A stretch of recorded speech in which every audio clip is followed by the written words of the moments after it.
And Tom went with us to BAO, playing Tau, playing not Commander Spam Tau. Yeah. And he went 4-2, right? Almost 5-1, but I'll get to that. Yeah. Yeah. We'll talk about all our experiences there. All three of us went, which is why Tom is here. Mm-hmm. So we're going to be talking about that, and then we'll next talk about kind of like, I guess, how we feel about the game in general after playing BAO. Yeah. Mm-hmm. Although some of us didn't get to play all our games. Oh, that wasn't. But that wasn't our fault. Not our fault. We were not bitter or salty. No, I don't know. It's called dedication, and I don't smell a lot of it, you know what? It's called old age. Okay, that's for fair. one of the three of us. One of the three of us. Not in this room. Yes. Probably also because of old age. But let's let the guests go first. Tommy, Okay. describe. Okay, give them your list. Let them know what your list was, and Okay. how your first game. We'll go game by game. Was his one of the ones that was posted by No, Frontline? Oh, okay. No. I would think it would be since it's unique. No. 4-2. he's not an internet. No, I'm not Personality. He's not a personality. No. yet. Yes. I'm No. gonna say ever. Okay, that's fine. Just dreams, just delete That's it. fine. That's fine. Hope is the first step to It's like disappointment. road to- Yes. Thank you, librarian. No, no. So my list was it was 2 detachments. The first one was not a brigade. What's the one? Battalion. So it was a battalion with. This is the only commanders I had. 3 commanders, all with missile pods. 3 of them each. And I like then how you have to an give the ATS. disclaimer.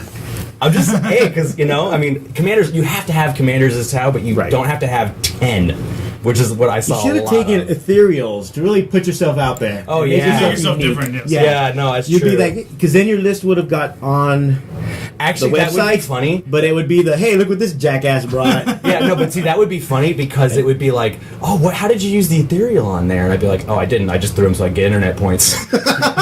I actually just literally played Or you just 45 wanted points the, behind my He back. just stood behind a building the whole time. A Yeah. piece of line Listen, like if you played Occasionally, he gave somebody feel no pain. if you played Occasionally. against Tau in 4th and 5th, or Right. 4th especially, Fourth. that's what you did. Just Because when the Tau died, every unit in the army had to take a leadership test.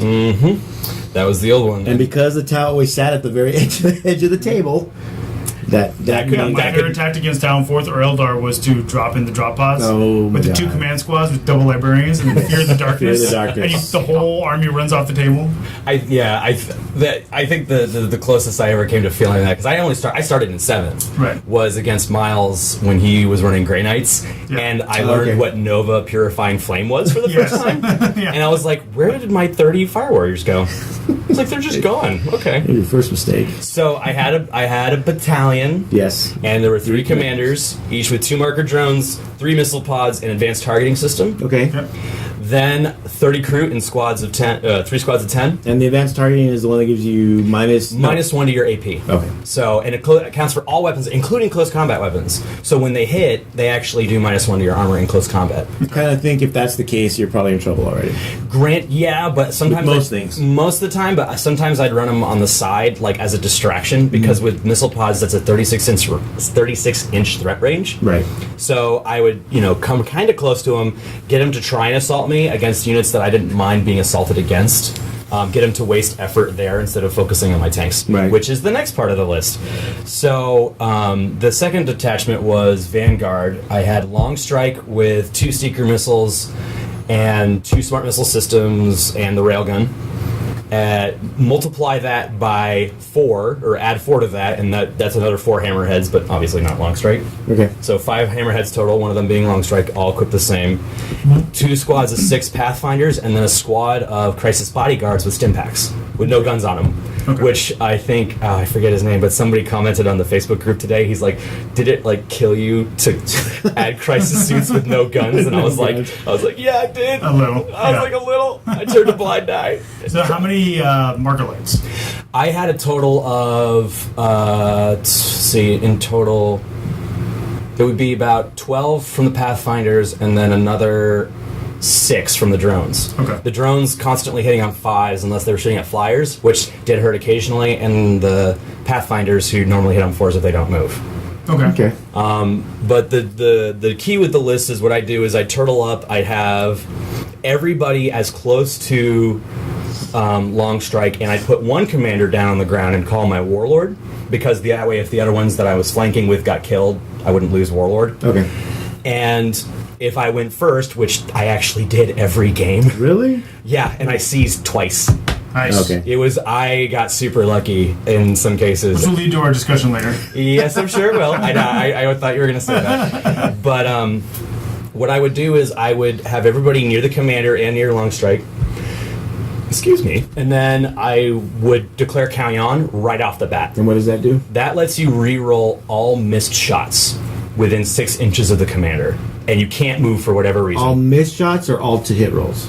To hit rolls. Okay, because that's a big difference. Actually, you're probably right. Yeah. Yeah. So to hit rolls, essentially. And for Tau, that's huge, especially because it applies to marker lights. Okay. So what I would do is I would have them, the Pathfinder strung out just enough so one of them was in that 6-inch bubble. Then they'd be re-rolling markers. So I would get almost guaranteed 2 to 4 marker lights on whatever I wanted dead. It's like playing a Tau version of Gilliman. In a way, Yeah. except I don't get it every turn. It's only one turn. There was... Yes, Bobcat 86. It is 2,000 points. We're talking about the Bay Area. Yeah, this is Bay Area Open, which was 2,000 points. No 6 games. Going first leads to 4 and 2. No, Playing Tau. yeah. He's playing talent, not Commander Spam talent. Yeah, that's true. Which is it's Bay Area Open, so 2,000 points, 6 rounds. The first 3 missions were ITC. The second 3 on the second day were all Nova missions. And then no units that were power level above 31. Yeah. So that was the In format. Forge World or anything else. So, first game? First game, I played against Yanari, who I'd played against once, but this list was different. It was primarily, what was it? Wraith, not the Wraithguard. Wraithguard, and they were in Wave Serpents, followed by the Incarn, a Farseer, and 2 Hemlocks. Which one's the Incarn? Because there's the 3 characters, right, that make you Yunari. So the Incarn is the actual god, the one that That's the one with all the swirling stuff yeah, around it on the model. swirlies. Yeah, Although this one was modeled, Swirly. this one was modeled to look like a really Eldar? sad, I know. older grandma Wraith Lord. It had a hood over it. I was Okay. it was it's an interesting modeling. But anyway, that was a really close game. The list did some work there. In the end, I wasn't able to take it because I couldn't kill a Wave Serpent. We had both just killed a ton of each other's armies, Okay. and at the end of the day, I didn't have enough firepower to kill the Wave Serpent, and he just stole the objective because he was going second. Right. So he won primary that way, which is actually the huge benefit to going second in the ITC format is, you're not on this primary, whoop, you can't stop me. Yeah. Yeah, in that case, did you feel that you should have gone second? Could you think you have survived his turn 1 shooting by going second? Yes. In fact, actually, I think that That game... doesn't sound like a super Alpha Strike list. It's not, and, Yeah, 'cause the Hemlocks, the most that they did was they would smite a couple targets, Right. but the closest targets they could have gotten to, the way I bubble wrapped, would have been the crew. So they would have killed off the crew, which means they served their purpose, and then I would have been able to guaranteed not only... I've popped all of the Wave Serpents and then popped all of the Wraithguard because they started in the Serpents. Right. So if he had brought them closer to try and come at me, I would have declared County on next turn, used the Hammerheads to eliminate the Serpents, and then have them again, or anything else, just take out the Wraithguard. So I think in that game, actually, it probably would have been better for me to go second, to be quite honest. But it was a close game. It is what it is. Okay. John, you wish to go? Everyone knows our armies from last Yeah, week. we're not going if to they go over listen. again. If it, just They're- a brief recap, I was playing the Gilman gun line. It's okay, so you can stop there. Yeah, and you played the Abaddon gun line. Basically, I can stop Sure. there. So my first game was against a Chaos Space Marine player. Okay. And it was a flavorful list. It was a lot of different flavors. They took a lot of he had some Terminators to drop in with the Sorcerer to warp time them. He had Raptors to drop in also. A Lord cool. with a jump pack to drop in. So he had a bunch of things that would drop in from reserve. Okay. And then he also had Seekers, Heralds. It was all Slanesh themed. Oh, He okay. had a Land Raider, and inside Land Raider was a Havoc I was going to squad ask if there was a and god Noise he primarily Marines. worked with. Yeah, there was. Okay. So it was a very themed army, but it was a little scary because there's things like Emperor's Children's Squads with all the blasters are really good. Yeah. Yeah. He had Havocs. He had a Land Raider. Land Raiders have a lot of firepower. So he won the roll to go first, but I seized.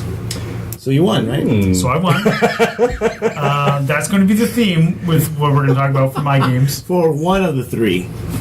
No. I'm winning 2 games. No. For out of the three of us. Oh, out of the 3 of us. Because he already went first and lost. Right. Yeah. Right. So I seized. I blew up his land raider immediately. Yeah. That was the first thing I targeted down. The cool thing was the way they had ruled the line of sight blocking terrain is actually that table was really hard for me to have good fire lanes on.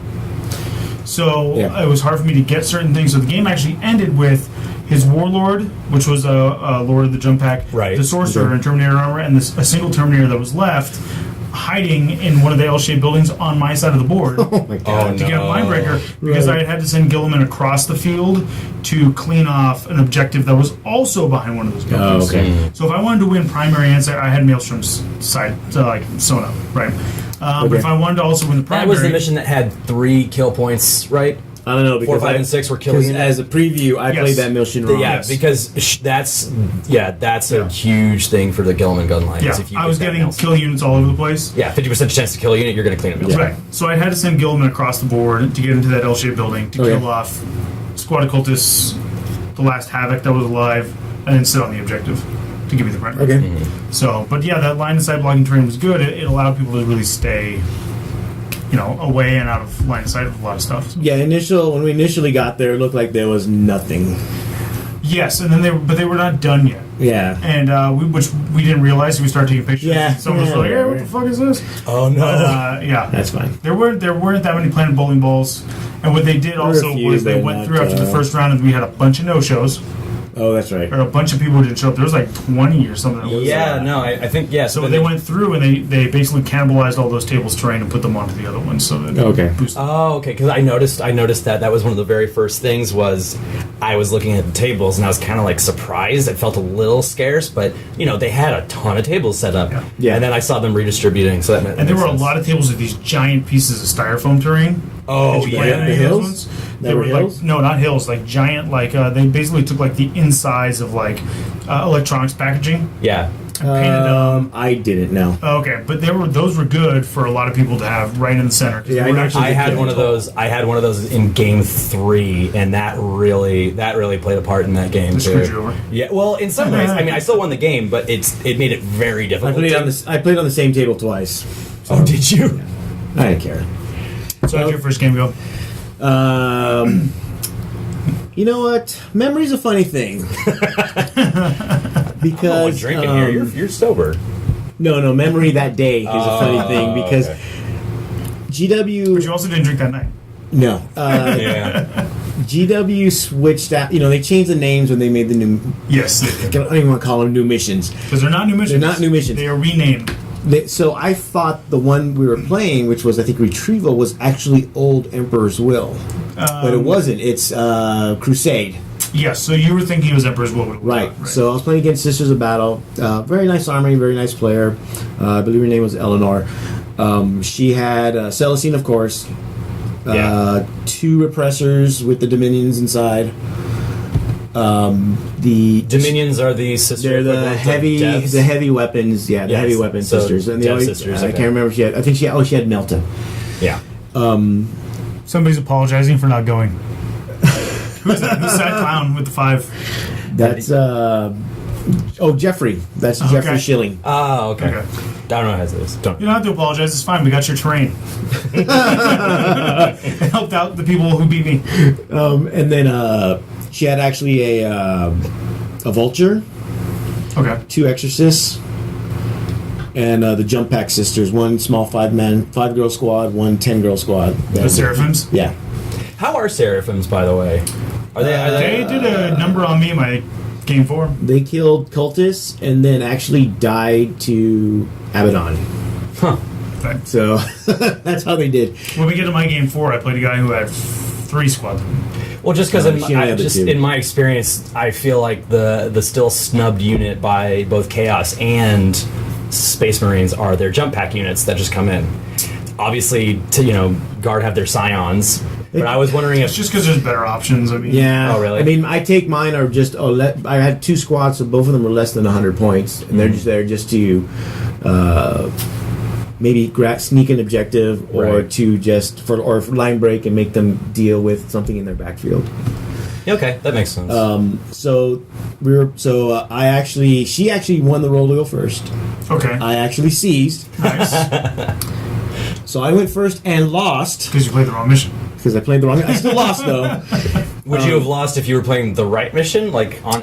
No. Well, okay. Here's what happened. like I don't mean that in a dick way. Just like, No. Here's what happened. I think because of the turn we ended on, yes, Okay. we ended on okay. turn 3. Oh, And I wasn't playing against the horde. And I talked to you about it. We were in the room that was off to the side, away from the yeah, main that, room. that little room. It had Yeah. that really awesome looking cow table. I Oh, wanted it to was play on. great, except you can't see the clock.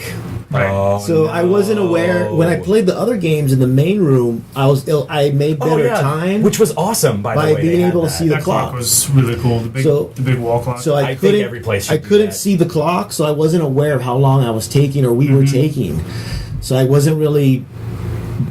I wasn't really trying to go fast on my end or telling her to kind of speed it up on her right, 'cause end. neither of you had any idea. Right. So if we had kept on going, if we had gone past turn 3, I think I would have. I'm pretty sure I would have won because I had line of sight to 2 out of the 3 remaining objectives, and because of the C beams and the las cannons and missile launchers, anybody that wanted the center objective, I could have killed. Actually, I would have gotten the one that was on that one, and then we probably would have split that, and then it would have come down to tertiaries. And I had slain her warlord because I had to kill Celestine twice with Abaddon. What a pain in the butt. That's how you do it. Hey, And then, that sounds but- pretty fluffy. But though. she Pretty cool. threw her at Abaddon the second time on purpose, which I Oh. don't think she should have done, but she won. So what do I know? To Darian's Lemur King, right? No, that's No, Danny. it's Danny. Oh, Danny. I'm sorry. Darian doesn't technology. No, I was just gonna say that's a good point. Hey, I technology completely. is enough to download the podcast to read Technology blogs. does do. No. I was just gonna comment. I was just gonna comment that the Inferno pistol thing is because I barely play against sisters, so I completely had forgotten the whole act of faith aspect. That is how she got Celestine and the Seraphim into my line and assaulted the conscripts first, or the chaos cultists first. And at that time, I moved Abaddon in to sweep up, and I interrupted with Abaddon to kill about 7 of the girls, Okay. and then they just went poof with the Morale. and then I just shot Celestine with smite and las cannons. So I think. There's some really good sisters lists, and there's the sisters lists that are like middle of the road. I think That sounds a her- little more middle of the road. You know what? With the problem was, Repressors. no, she had 2 of them. That's not enough. Not enough is equal to none. Well, because I went first, I popped one and one. The Exorcist turned 1, Right. and the other one came toward me and actually hit my line, but I would have popped it if we kept on going. Even Adrian's list, he was saying that like he had one game where he was saying had he gone first, it would have been just shooting fish in a barrel for him. Right. But he went second, and it was the opposite. He ended up being the fish. Yeah, Adrian we're talking about is Adrian Genard is how you say his last name, Genard, right? yeah. Yeah, It's French. You can mispronounce it. Just give it flair. It's fine. He's the top Sisters player in ITC, Yes. Yeah, so his list is repressors. and he's 4 or French. 5 repressors? Oui, oui. I don't think it's that many. I think it's 4. I think he has 4. It's 4 too- repressors, Tardoxes. He has some a wyvern. Sure. Right, I think in the list. Oh, I But think yeah, he had a Manticore. He added a Yeah, Manticore. he has a Manticore. Yeah. So yeah, he's pretty good. And his list is a good judge of what sisters. Because she did not have any ignore line of sight, artillery. So which I think I needed also. I heard her. apparently I heard that's a her- big thing. I was gonna say I heard it's good. I heard that's really it's all good. right. I heard So I lost that game. I mean, 108 inches, doesn't need line of sight. Yeah. Well, the Earthshaker battery is 240 inches. Yeah. I can shoot 3 tables away. That's so true. It's terrifying.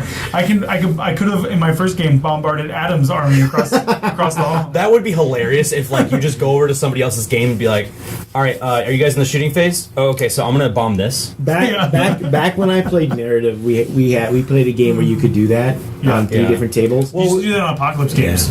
You could put we would do a separate Apocalypse table. Yeah, I was and then there for separate that battle one. for this one, and their artillery would literally bombard the other Yeah. table in the city from the outside of the city where of the battle? I was playing. Yeah, I was playing. I was on the table designed to defend the artillery. Okay. Yeah, or it was vice versa. I can't Our remember. IG opponent felt sorry for us and bombarded his own side by mistake Because you were getting hammered so bad? It was Eldar. It was 3.5 Eldar.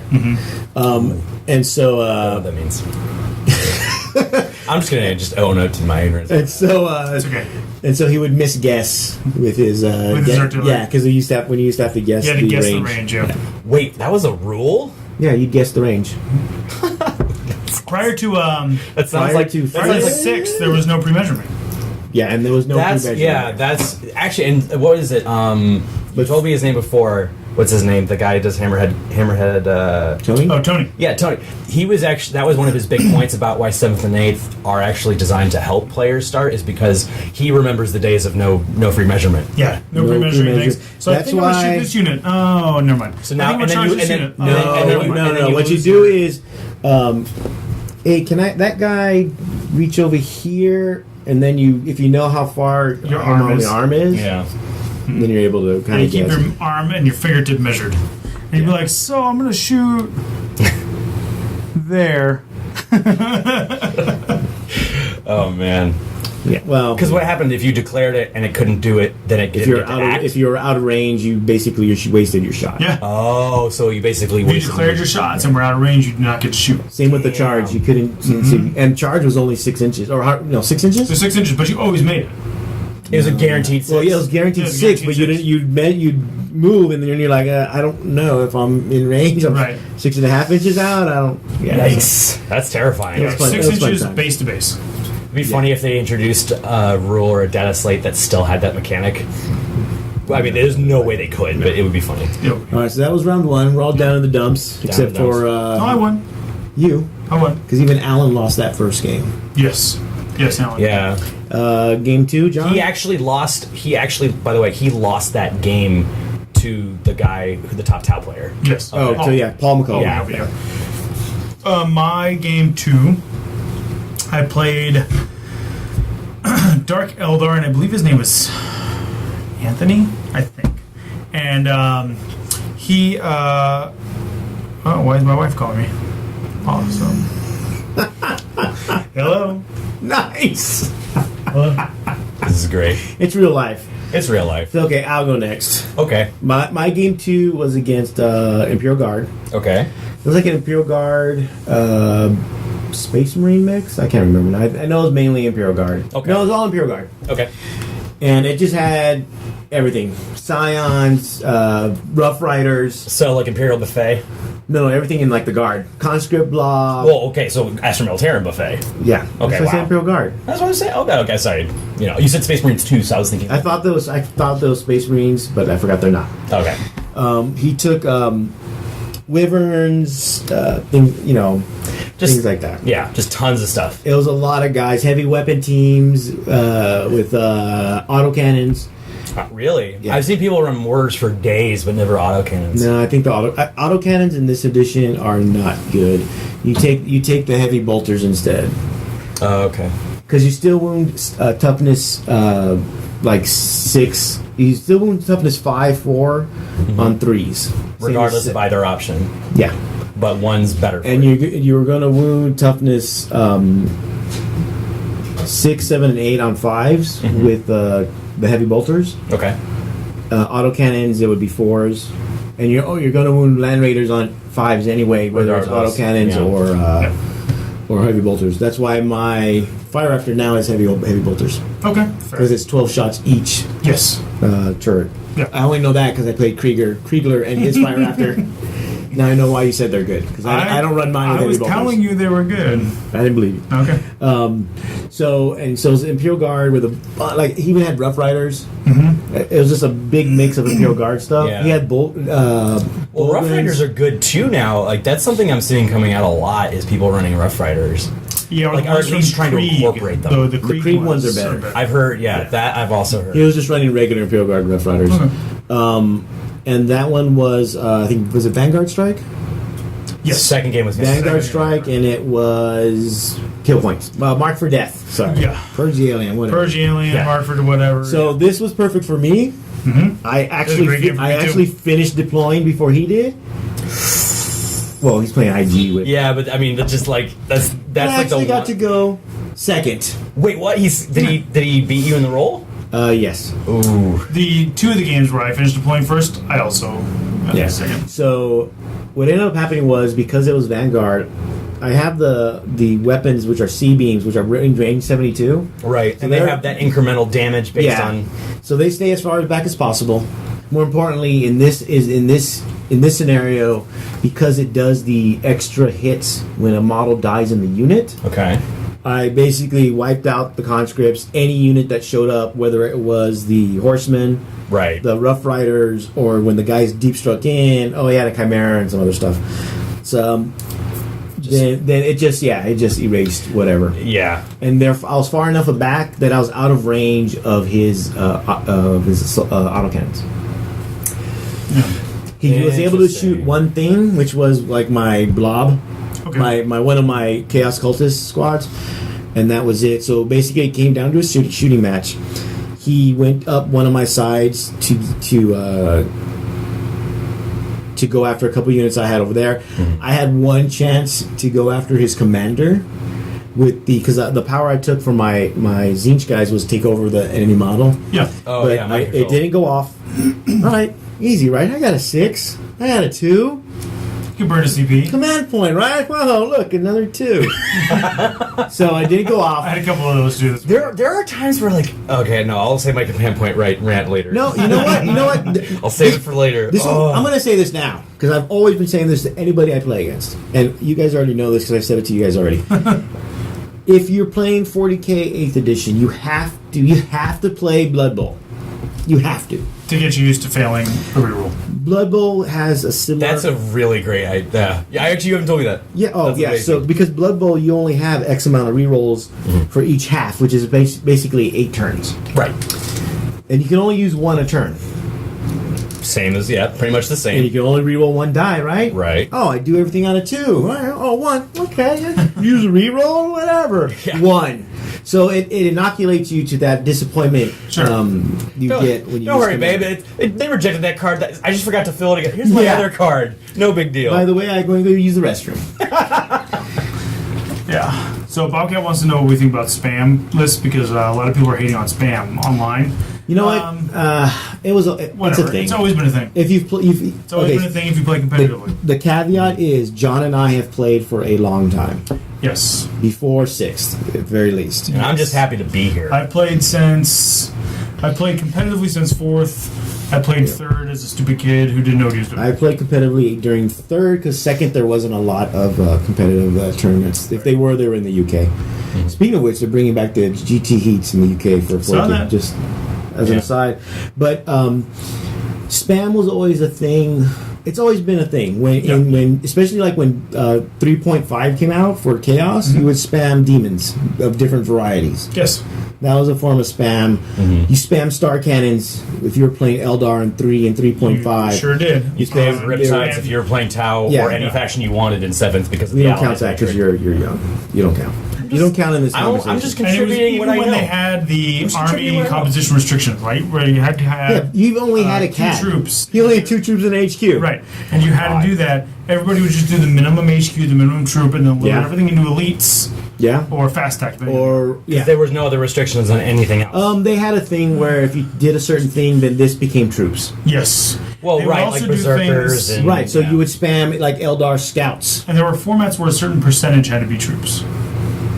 Or am I thinking of fantasy? No, they. No, you're thinking fantasy. Yeah, I was gonna say. Yeah. Yeah. The troop percentage was in the GTS Yes. Yes. where you got 6 points if you got this percentage, if you got 5 if you got this percentage. Right, and that was the army okay. composition restrictions. Yes. It was, for like grand tournaments, you had to have a certain That's percentage where- of your list yeah. being Right. troops. That was the original. Because comp. all troops sucked. They still do. And all They troops kinda still do suck. again. So, So spam is something that John and I have kind of been used to, and a lot of newer players, especially if you're going to play competitive, it's their first time seeing it, at least on this level, even if you've seen it with Riptide spam or something like that. I mean, and the other thing I'll add is that I think that spam is not as big a deal in 8th for 2 reasons. One, 8th is it's something new. The first thing that's going to happen is people are going to find those things that are good and spam it, because people are trying to still figure out how to play the game in a way that's actually balanced. Which I still maintain that if you build a balanced list, you'll beat spam. The second thing is that GW and ITC are clearly. Well, GW is actually the more important player here. They're actually like making an effort to be involved now. Yeah. Yes. And I'm actually like someone who saw the tail end of them being like, fuck off. yeah, and then to the point where it's now like I'll actually go through their comments because sometimes they'll troll people. Sorry if I hit the microphone.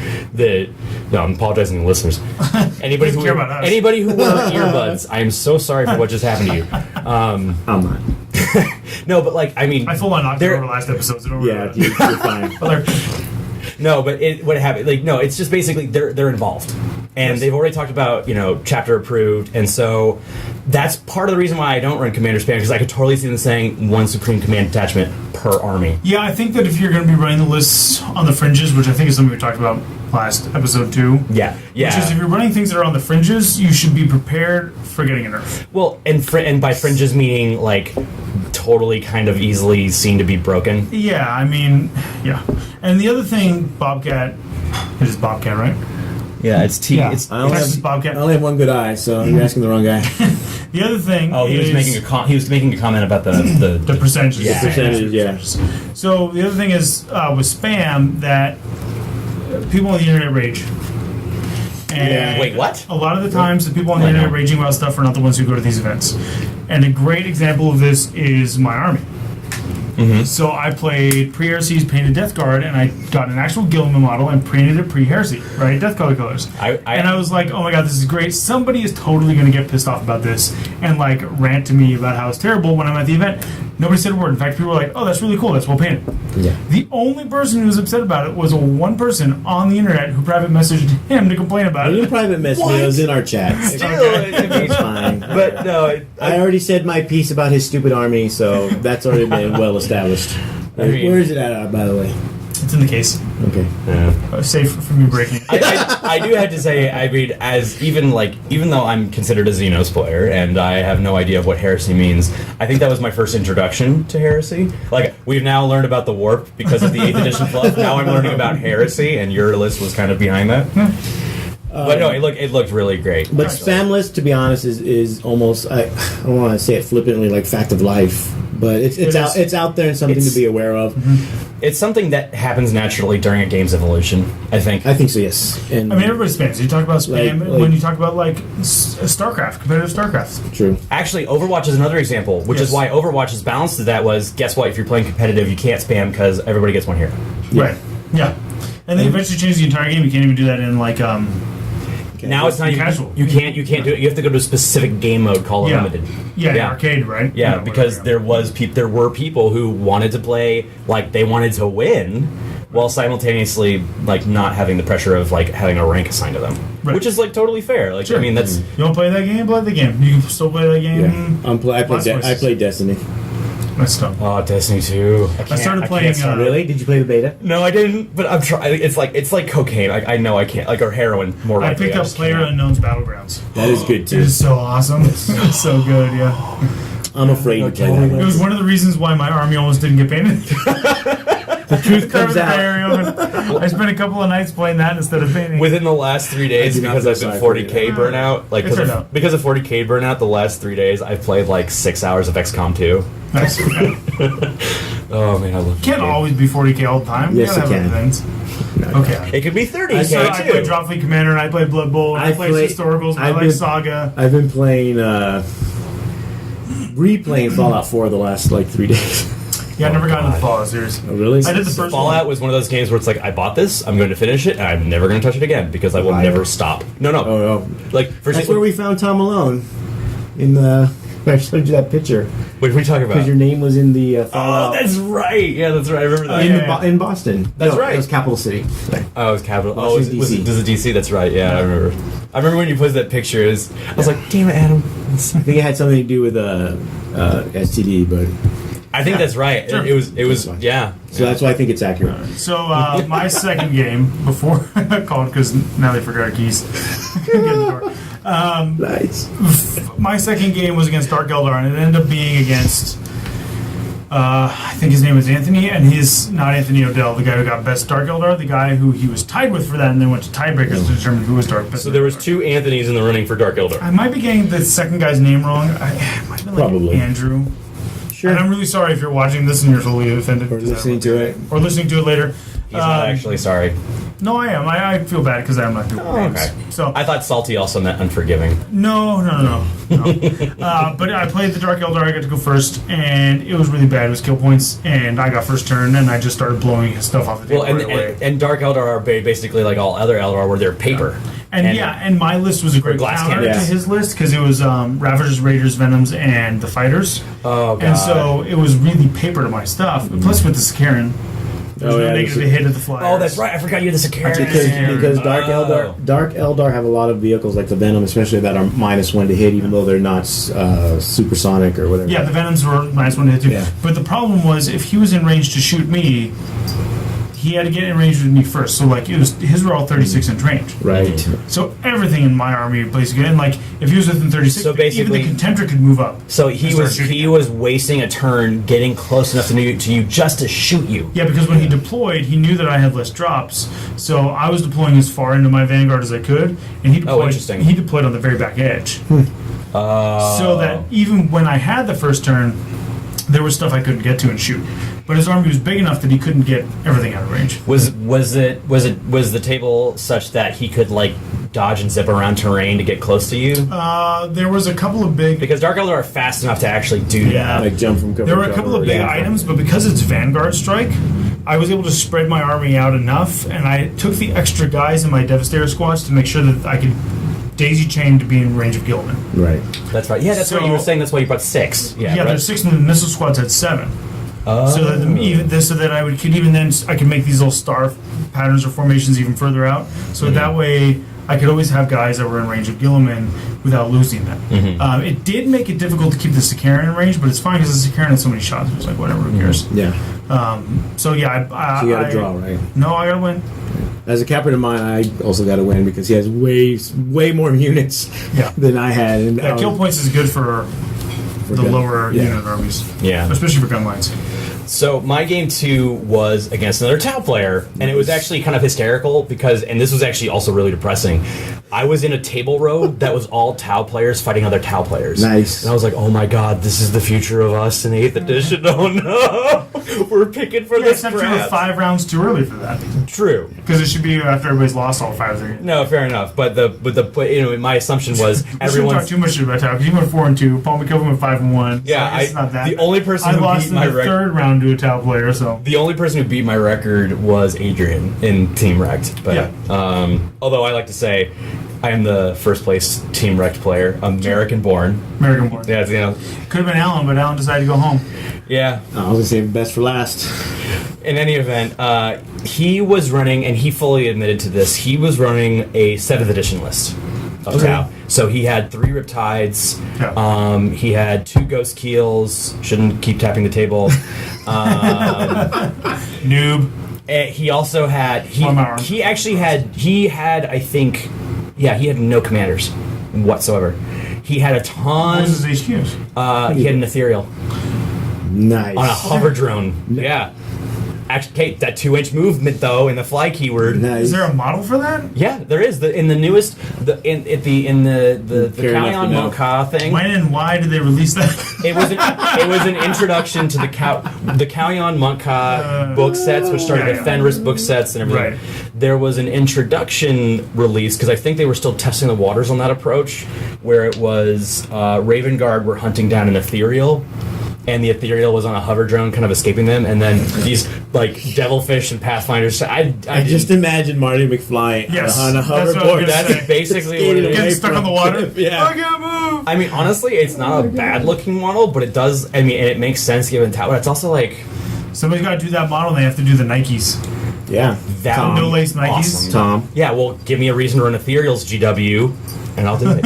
Okay, fair enough. In any event, he also No ran 2 dedication. Ghost Keels And then he had tons of marker drones for ablative wounds, and I didn't even like Ghost Kills in 7th. Ghost You Kills. used to run them sometimes against me, and I was always like, See, the thing is, though, is I didn't run them in. Everyone in 7th was like optimized stealth cadre because everyone was like, we hit rear armor automatically and like ignore cover. Oh my god, that's so tits! Like that's amazing. And like, meanwhile, it wasn't because it was not. No. because stealth suits were awful in 7th. They're actually really good now in 8th. They were awful in 7th. They had terrible ballistic skill. The Ghost Kills only got good ballistic skill because they were in the formation, which is why people brought them. The only people bringing vehicles were Battle Company players. Yeah, that's it. Yeah, so you ended up wasting most of the potential of that. Most people brought it for the ignore cover for the Ghost Kills, who got all of the benefits regardless of whether or not they were in the stealth suits. But in 8th, stealth suits are actually really worth taking because they're toughness 4 now, 2 wounds apiece, and they're constantly -1 to hit. The problem with Ghost Kills, though, is if you run the math hammer on them, it doesn't matter if you give them fusion for days, they will not kill anything with any form of guarantee. When I was testing Ghost Kills for BAO prep, the only time I killed something was on Overwatch. Okay, so by accident. Exactly. Yeah, no, because the problem is that now that Heavy has a -1 to hit, and Ghost Kills are 4-up natural to shoot, you have to dedicate a whole support system to negating that, which means that now you're forced to pick between, okay, do I take a shield generator or do I take something else that would make me good? Rerolling ones, like it becomes the thing, like that you. And the other problem too is their guns are short range. They're 18 inches, and they're supposed to be like, oh, you can't hit me because you're 12 inches away. Well, it's called I can naturally move up 6. So what you're leading up to is that you lost this game. I'm leading up to is that I won this game because I thought you were gonna lose. No, so I won. Riptide's so good. No. Riptides. I killed one Riptide. I went first. I killed one Riptide immediately. I killed, I think, one squad of, and that was including with him using the drones as ablative wounds, savior protocols. Eventually, he tried to get the Ghost Kills to come closer. Because of the whole movement thing, they were whiffing a lot for him, which even the marker drones who were hitting on 5s to mark weren't giving. He never had more than 3 marks on anything I had, which is how you ignore the move penalty. And so basically, I just whittled him away. I made one huge mistake where I had a commander too close, and he just evaporated him. And I was like, all right, well, that was idiotic, but I still have enough models, I can, not avoid that. So in the end, I essentially just tabled him. It came to turn 5. He had 2 models left, and he just shook my hand. Yeah, we called our game on turn 4. He was a really nice guy, though. I really good time, and his army was gorgeous. That's one thing I love about Tau players is that their armies are really good looking. Yeah, generally speaking, they're good. Yeah. Do you think they're replacing Dark Eldar now as if you want to win best painted, you play Tau? I don't know, because the only way you can win. There's a lot of really nice Dark Eldar armies. You're not running 7 commanders. I'm not. Yeah, if you want to win best painted, I feel like variety is half the battle in that. Did your round 2 go to time, or my round 2 went to time? We only went to turn 4, I believe. But I think there's a common denominator. And I think, plus he had a lot of models. He's playing guard. Yeah. Yeah, and he had 7 units in Deep Strike. Oh god. The ILG list you saw only had a single commissar with sniper units negate buffing from similar weekend. The problem with snipers is they don't do enough damage. So like you can pick out the commissar, sure, whatever. But the things you really want to kill with the snipers are things like Magnus and Gilliman, and you want to be able to Magnus doesn't matter because he's 16. No, not Magnus, but Gilliman. And meanwhile, good luck wounding. Good luck wounding princes. The ones that are going to buff stuff, besides the ones that are over 10 wounds, are the ones you really want to snipe, and you're not killing those with the snipers. Because I was toying with, for a while there, adding a Vindicator and but the 5 Vindicator scouts. does D3 wounds, but most characters have at least 4. So it's going to take 2. A lot of them have invul saves. A lot of them do. Even IG characters who have 4 wounds generally have an invul save. If the sniper weapons always did a mortal wound, or a D3 mortal wounds, then I could see it. Yeah. The Ratlings, I think, is on a 6. Yeah. Can I just be salty as my old version one last time and say that it's my old version. There's a new version. There's new Tom. Hard to win best painted Necrons. Yes, and Grey Knights. It's called throw yellow and blue on there and look really Egyptian.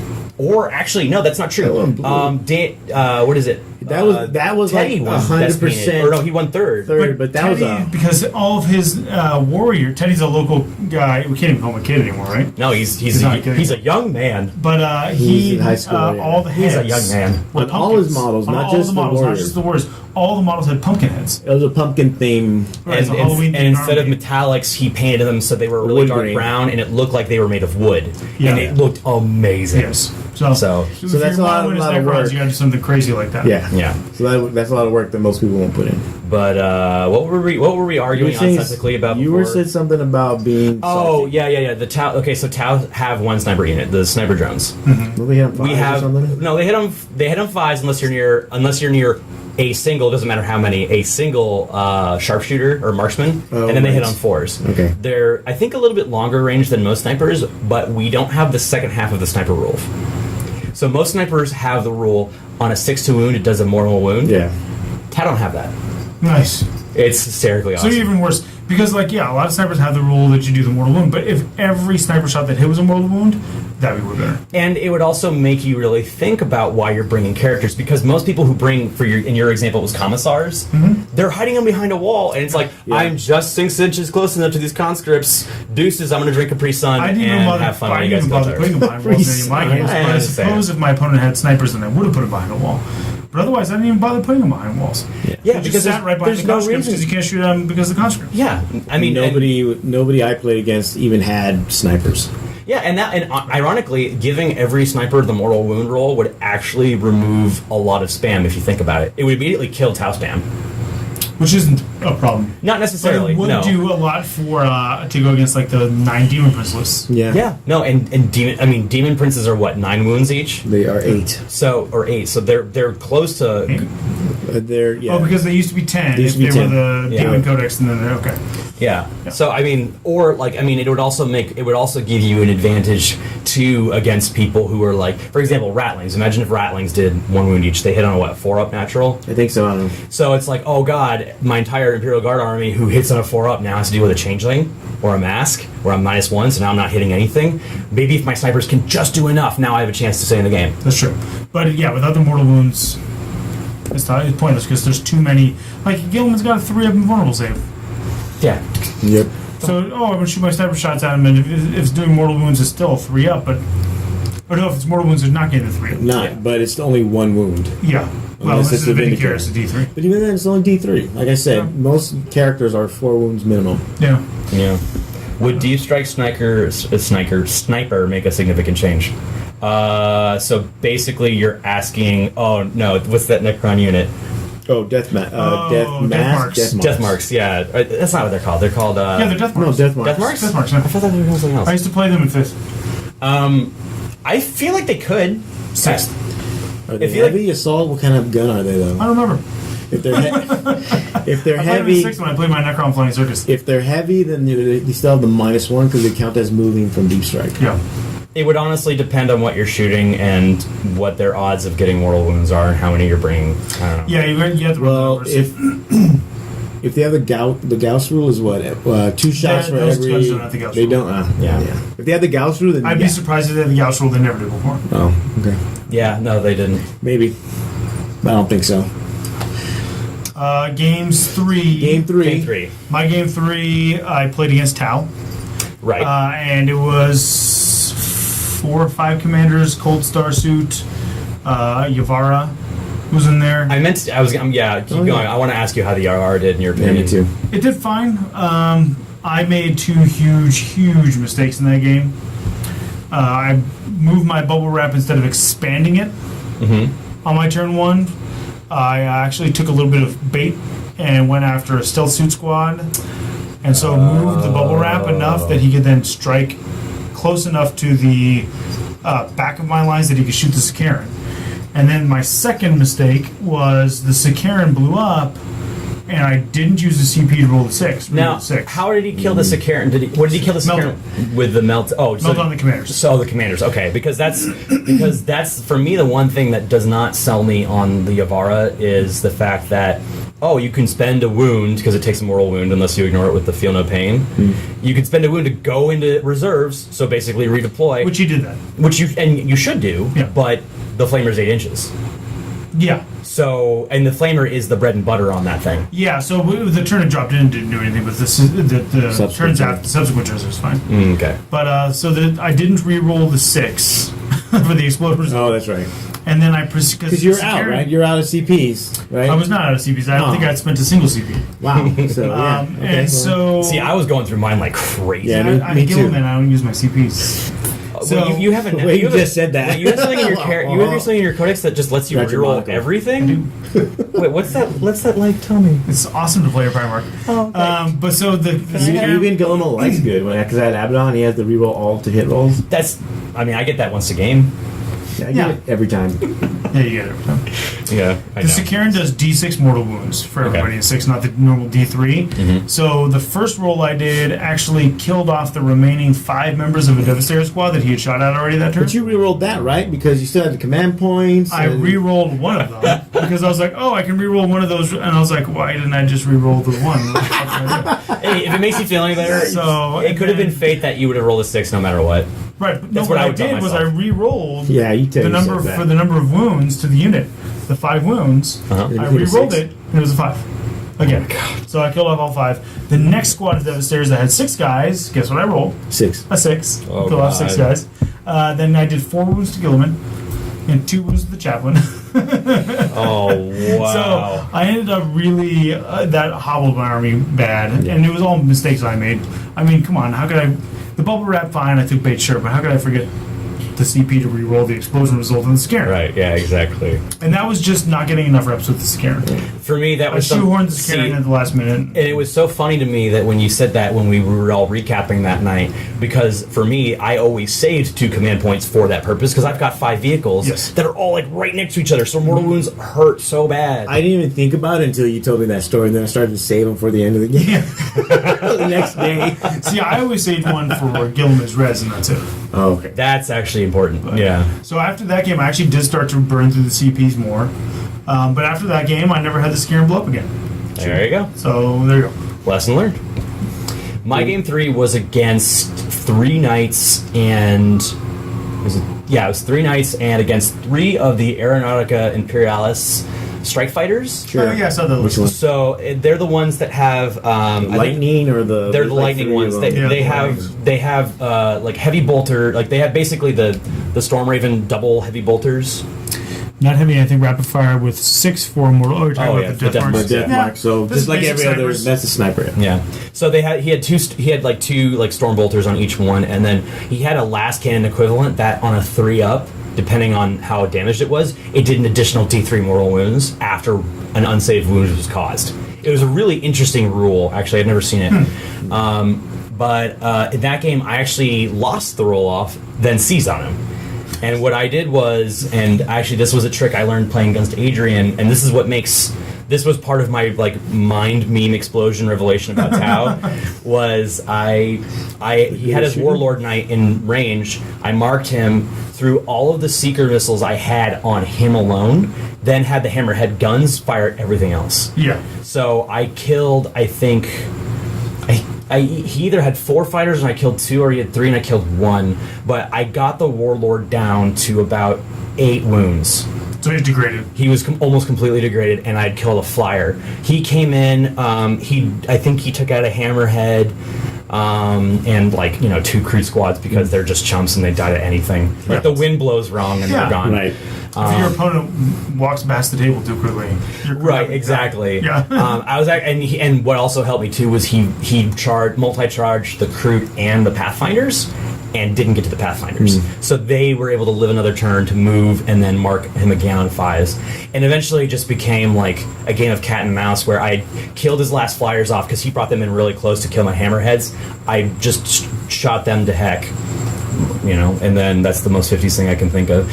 And then Oh, darn it. then killed the Warlord Knight, and eventually then he started backing off and trying to take pot shots with his battle cannons. And then I was able to kill one knight, and I wasn't able to kill the last one. Had I been able to kill the last one, I was getting close to it.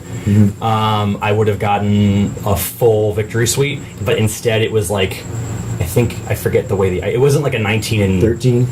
I think it was more like a 13. I still won, but It was a Didn't little win enough. Didn't win enough to like really propel me up in the standings, but he was a really good guy too. I really did like his list. And those flyers are actually nasty if you don't take care of them.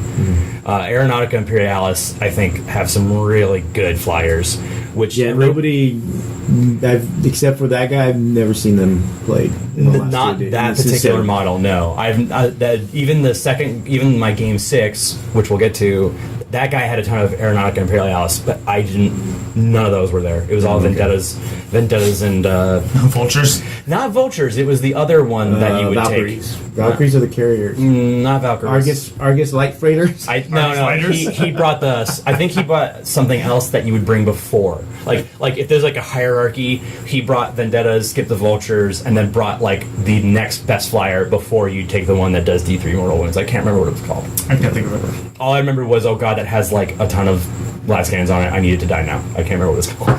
What's the vendetta? No, it was a different one. It had 2 last cannons as opposed to 6. Oh, but my game 3 was against Mr. Diamore, and he's playing Death Watch. Oh, this is Death Watch. This is a Death Watch game. 2 Corvus fighters, 4 5-man squads with 2 frag cannons each. Those are good, I hear. Librarian, and then I think it was like 4 chumps in rhinos with a captain. What mission was this one? That one was this one? Oh God! Scouring. That's it. Yeah. Because we played Scouring twice over the weekend. Basically, because we did the Nova. Right, because there was the Nova, which really ticked me off that we did that. But did you vote? Wait, about what? About the Nova missions? Yeah. I was fine with the Nova missions. I just couldn't understand why they see, that's where you're wrong. No, but why repeat the same mission? You're not okay with the Nova missions. You're wrong. Well, not anymore. Actually, I am not anymore, and I'll get to that later. But that's the end game recap. End tournament recap preview. I'll make John feel better. I'll be right back. Make John feel better. You gonna leave the room? Yes. I feel better already. Probably gonna be a beer. Now we can talk.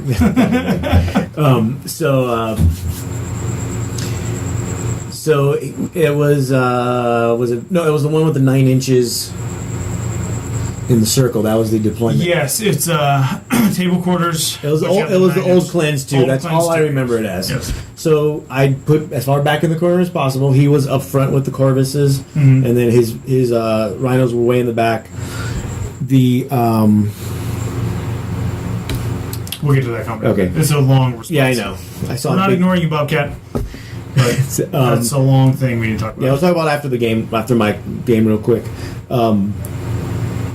So he had the Corvuses up front, because that's what you do when you have stuff inside of them. And so we roll off. I win. I win to go first. Awesome. He sees his fails.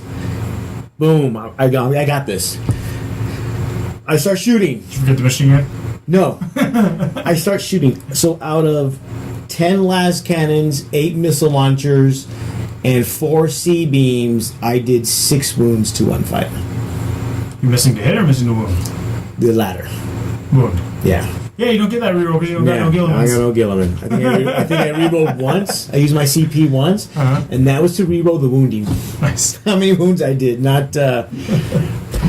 So he flies in, drops off all the guys, start fragging the shit out of everybody. Things start dying.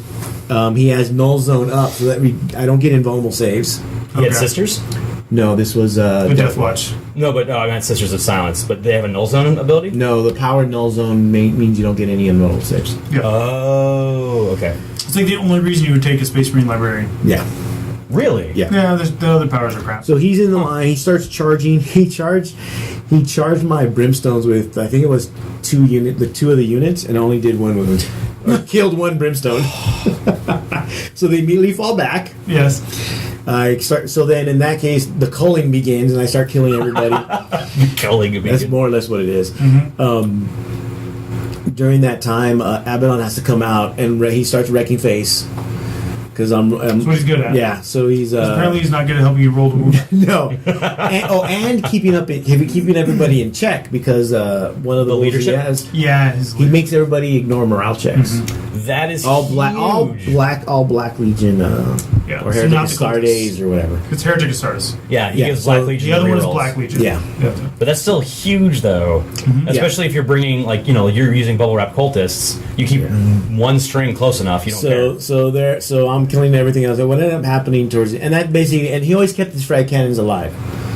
Yeah. So I put I drop off my and I tried it again. I put one unit down of Raptors, 9 inches away. Try to take control of the Librarian. Doesn't go off. He doesn't even have to deny it. Just Doesn't go off.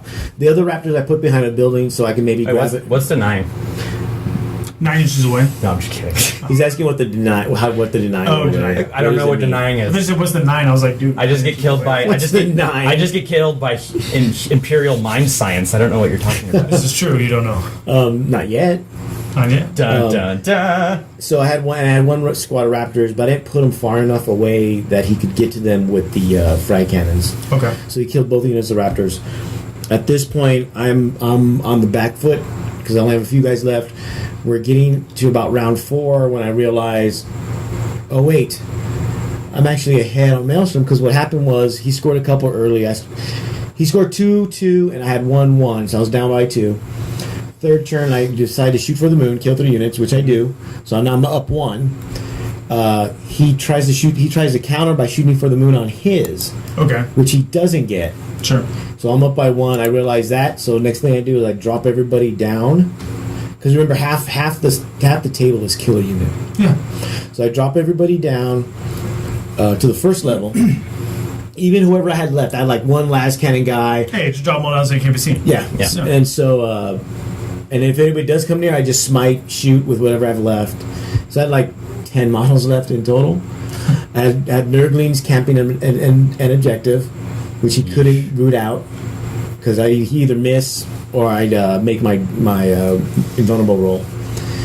You're disgustingly resilient. So turn 5, because I went first, I roll, and I roll a 1. We count everything up, and what ended up happening was he had primary because he had 2 to my 1. Yeah. Okay. I had Maelstrom. because I was up by 1. Okay.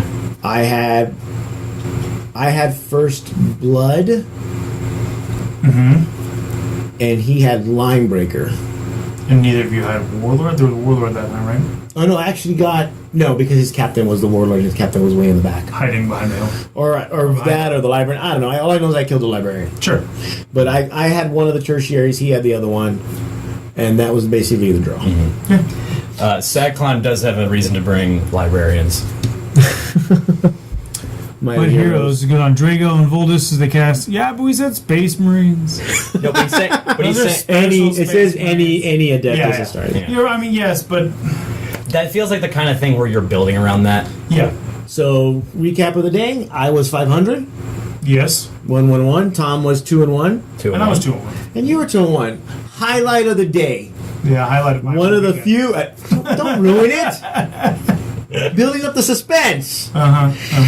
So end of the day, and Alan was 2-1 also, Yeah, that's right. Yes. and Adrian was 3-0. Adrian was. Adrian, our French sisters player, was I think he was 3-0. I think it was 3-0 at the time. I think so because I think he lost. I know he lost game 6.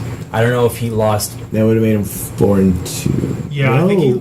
I don't know which other game he lost. I don't remember which games he lost either. Anyway. But yeah. Anyways, he has So done with the first day. Now, Bobcat, his question: what about the level of involvement in GW Yeah, he and wants to tournament know if we scene? think it's good that GW is so involved, and like if we think they should be involved in the tournaments, and if they should take a back seat because the models cost so much. And the answer I have is no.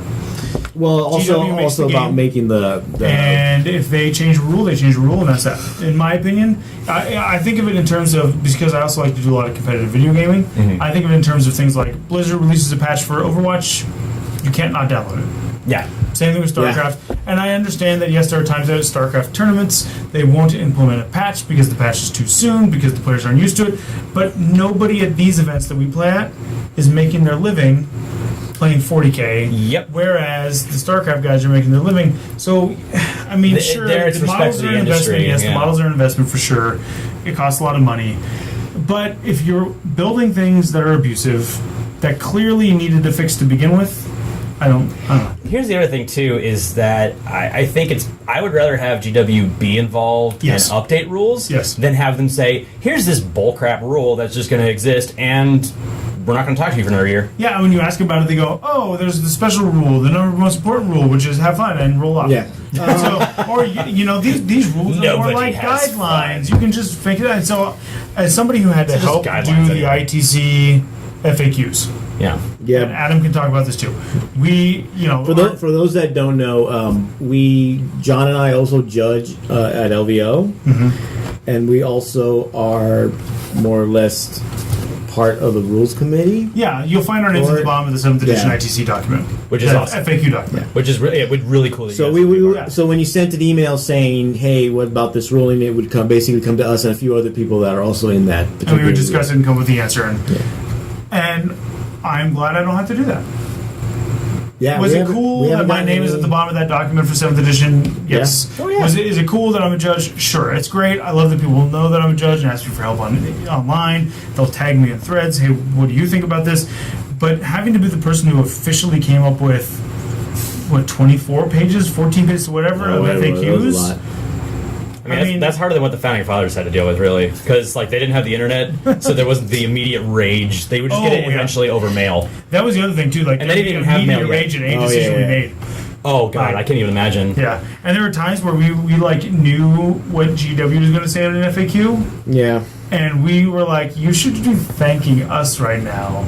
Because Yeah. if we use the GW FAQ for this event, you, like LVO specifically, like You would Gene be- Stealer Cult specifically, It was we'd Gene go Stealer like, cult with the serval scope. It's kind of Yeah. like it's that old Aesop. I don't know. This is really random. It's that old Aesop fable called the Frog King, yeah. where like the frogs I want a understand, king, but yeah. and they're like, "Oh, give us a king, Zeus," and Zeus is like, "Here's the log with the crown."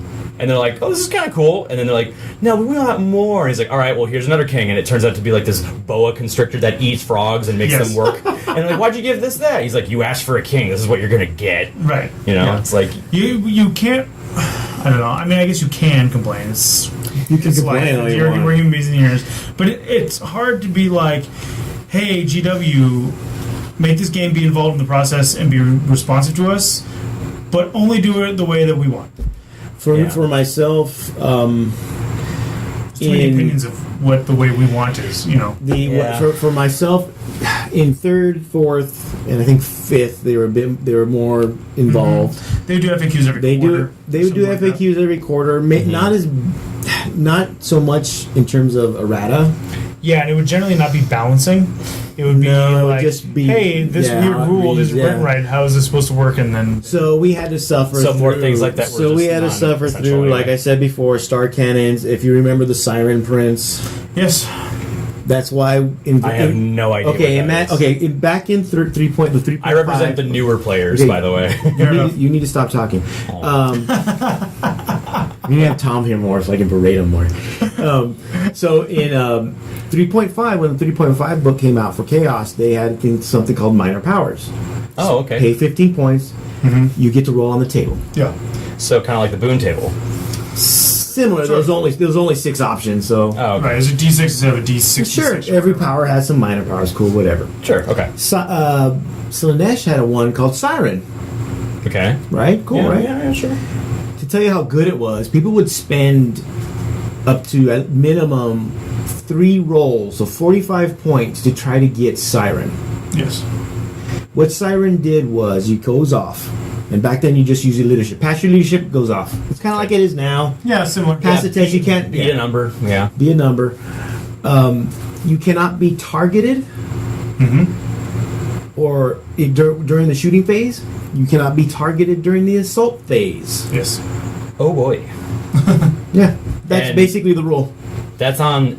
Yeah. Wow. You need their leadership 10 at the time. Yeah, so you're passing it. So you're hoping they make 11, 12, and so in Invis when it came out, it was just like, okay, it's a weaker Siren. Yeah. Oh God, I remember Invis. So and they didn't fix that. No, they didn't for Siren. They That was they needed ITC the 4th then. edition codex. Right? They oh my god, the fourth The 4th edition codex. that one cut the knees. It was actually, I think, the 5th edition codex. I mean, more like it's so quick and hey, I found some cool tricks and this is really good. Now my $400 I spent is useless. Okay, you know what? They make money. That's how they're going to do it, and that kind of doesn't surprise me either. And I wouldn't say it. I wouldn't say it's useless because think of it this way: like I had 6. Start a new chapter. Well, or this way, right? Like I had 6 stealth suits because I liked the models. I tried them. I didn't end up ever running them in 7th. Right. But now I'm really happy I have stealth suits because they have rules that actually let me use them. And you know what? Like really well. And I think I think the whole point is to own your whole codex. Yeah. Like I'm actually thinking of getting more piranhas. Believe it or not. I thought you were going to say the flyers for the town. No, I have 3. I have enough. Oh, okay. And that's called.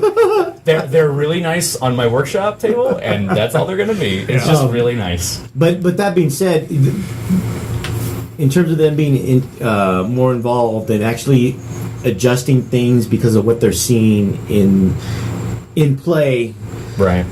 Because I think they assume that what they see in the tournament play may translate into the casual play. Because people see lists, that list wins, it looks kind of cool, I think I'll try it, and they play their buddy who has no idea about the competitive side, and now all of a sudden sees all these Murder of Crow models. Because I'm not going to say Razor Flock because nobody buys those. No. Things like that. The fact, and I think what this does initially, I know it's shocking and whatever, and I understand that you buy things. I have 12 obliterators, that I'll probably never play. Obliterate what? Exactly. Well, no Monofines though. Well, hey, I mean, you don't know. Maybe Iron Legion could make obliterators. I'm not playing Iron Warriors. Iron Warriors. Sorry. Please look at the wall over there. You're on a timeout. I didn't know I barely know what one is. So I didn't tell you you can talk. You're lucky we got him the iron part right. That's half. Hey, I still know it's Pertavo. Okay, I know that. That's true. That's because you read all the Horse Heresy books. That's true. I'm devouring them. It's awesome. Well, that's the best part of the fluff. So I don't think the fact that they're doing this now, I think, sends a message to people to probably not go all in on the spams that you're doing now. Like, that's where you'll waste money. I think that I wouldn't invest in brimstones or more conscripts than if I have them, great. If I don't have them, I've got the 50 conscripts. I'm not going to go out and buy 150 more because. And I also probably Night Lords. I'm with Zach Klein. I'm excited to see the Night Lords preview tomorrow. They're gonna be awesome. I mean, I'm also probably not going to go and buy 6 Earthshaker batteries. I have 3, and that's probably all I'm going to buy. And especially, I'm not going to go buy a bunch of forgeable stuff. True. Because the forgeable stuff had so many problems, I wouldn't be surprised if they took a bunch of hits. And whenever they get that FAQ out.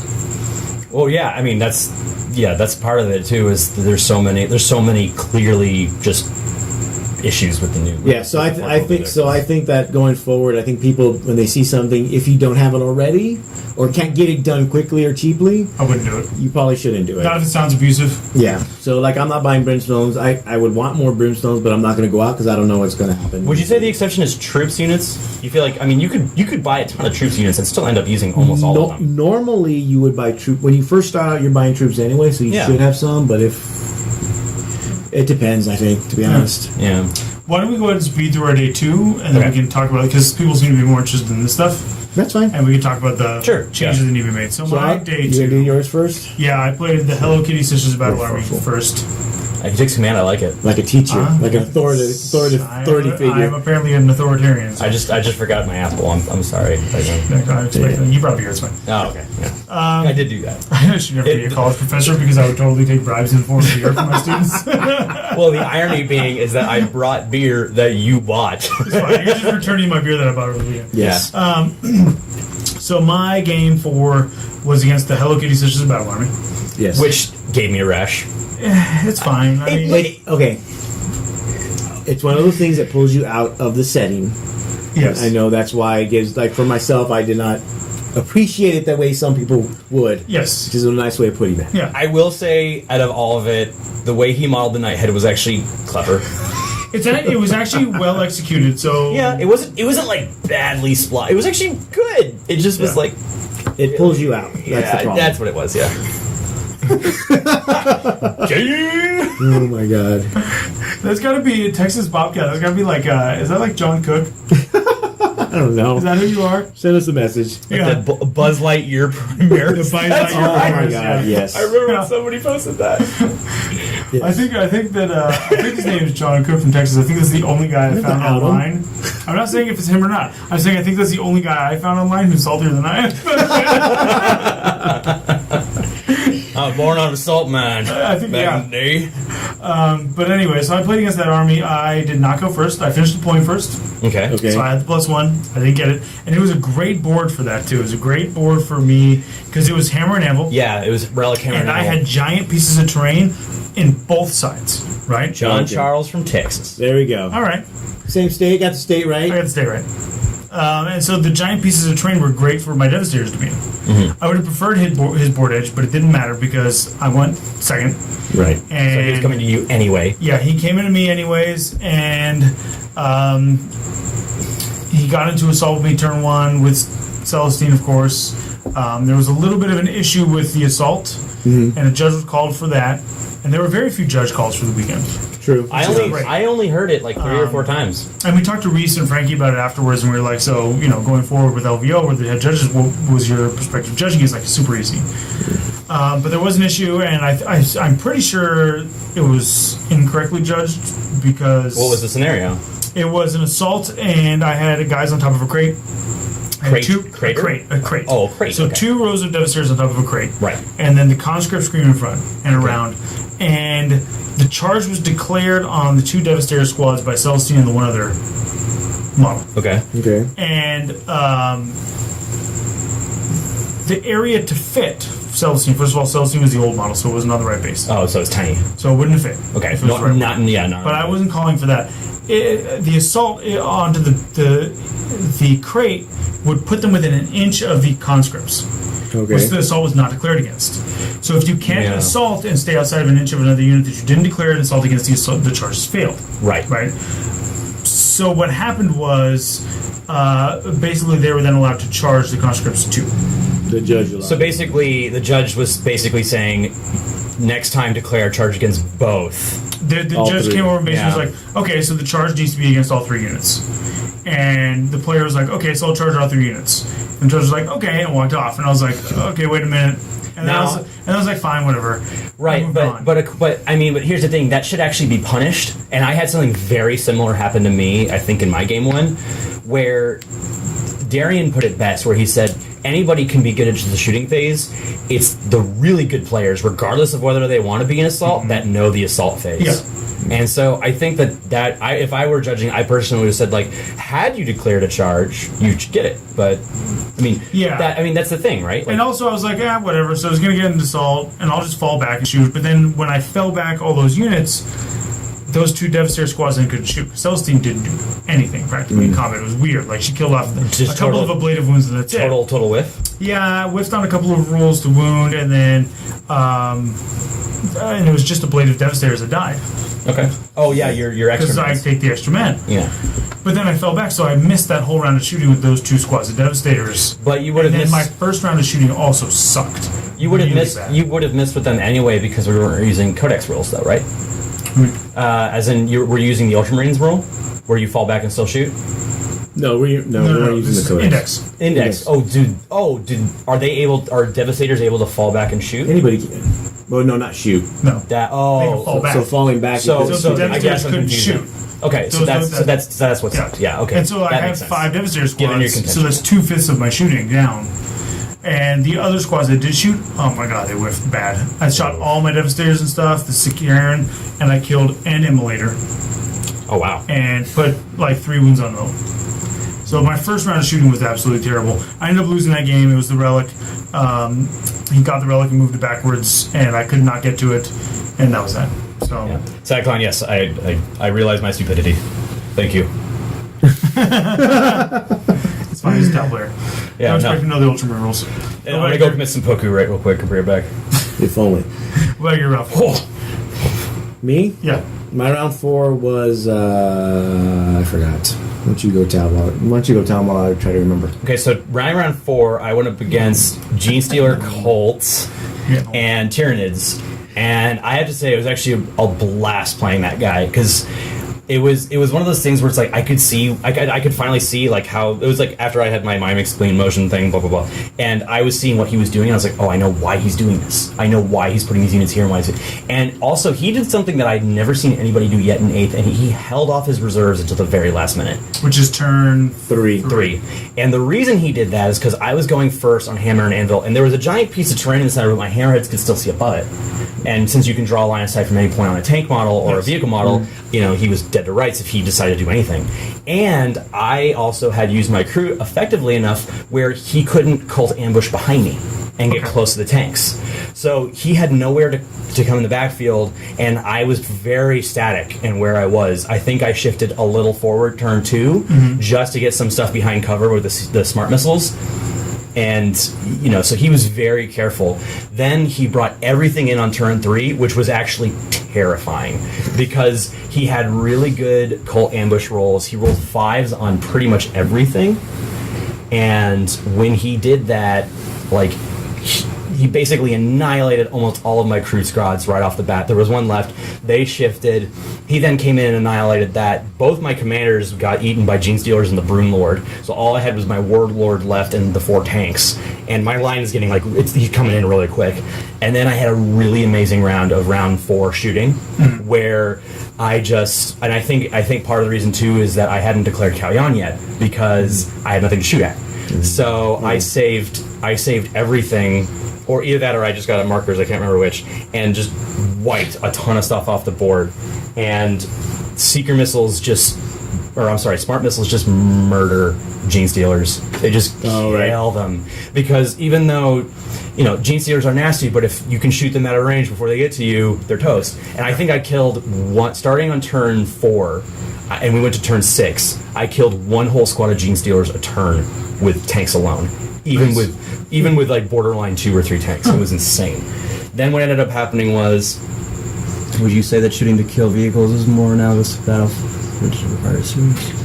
I have no idea what any of that means, so I can't. You play BattleTech, right? Yeah. You're saying is the shooting vehicles more analogous to BattleTech? You know what? Probably, because you'd have to shoot at least two weapons. Especially, it depends on the weapon, like las cannon, missile launchers. He was using the Tyrant Guard that had the 36-inch ignores line of sight, ignores cover, strength 8. In that case, because it's one model shooting one gun, then yes. Yeah.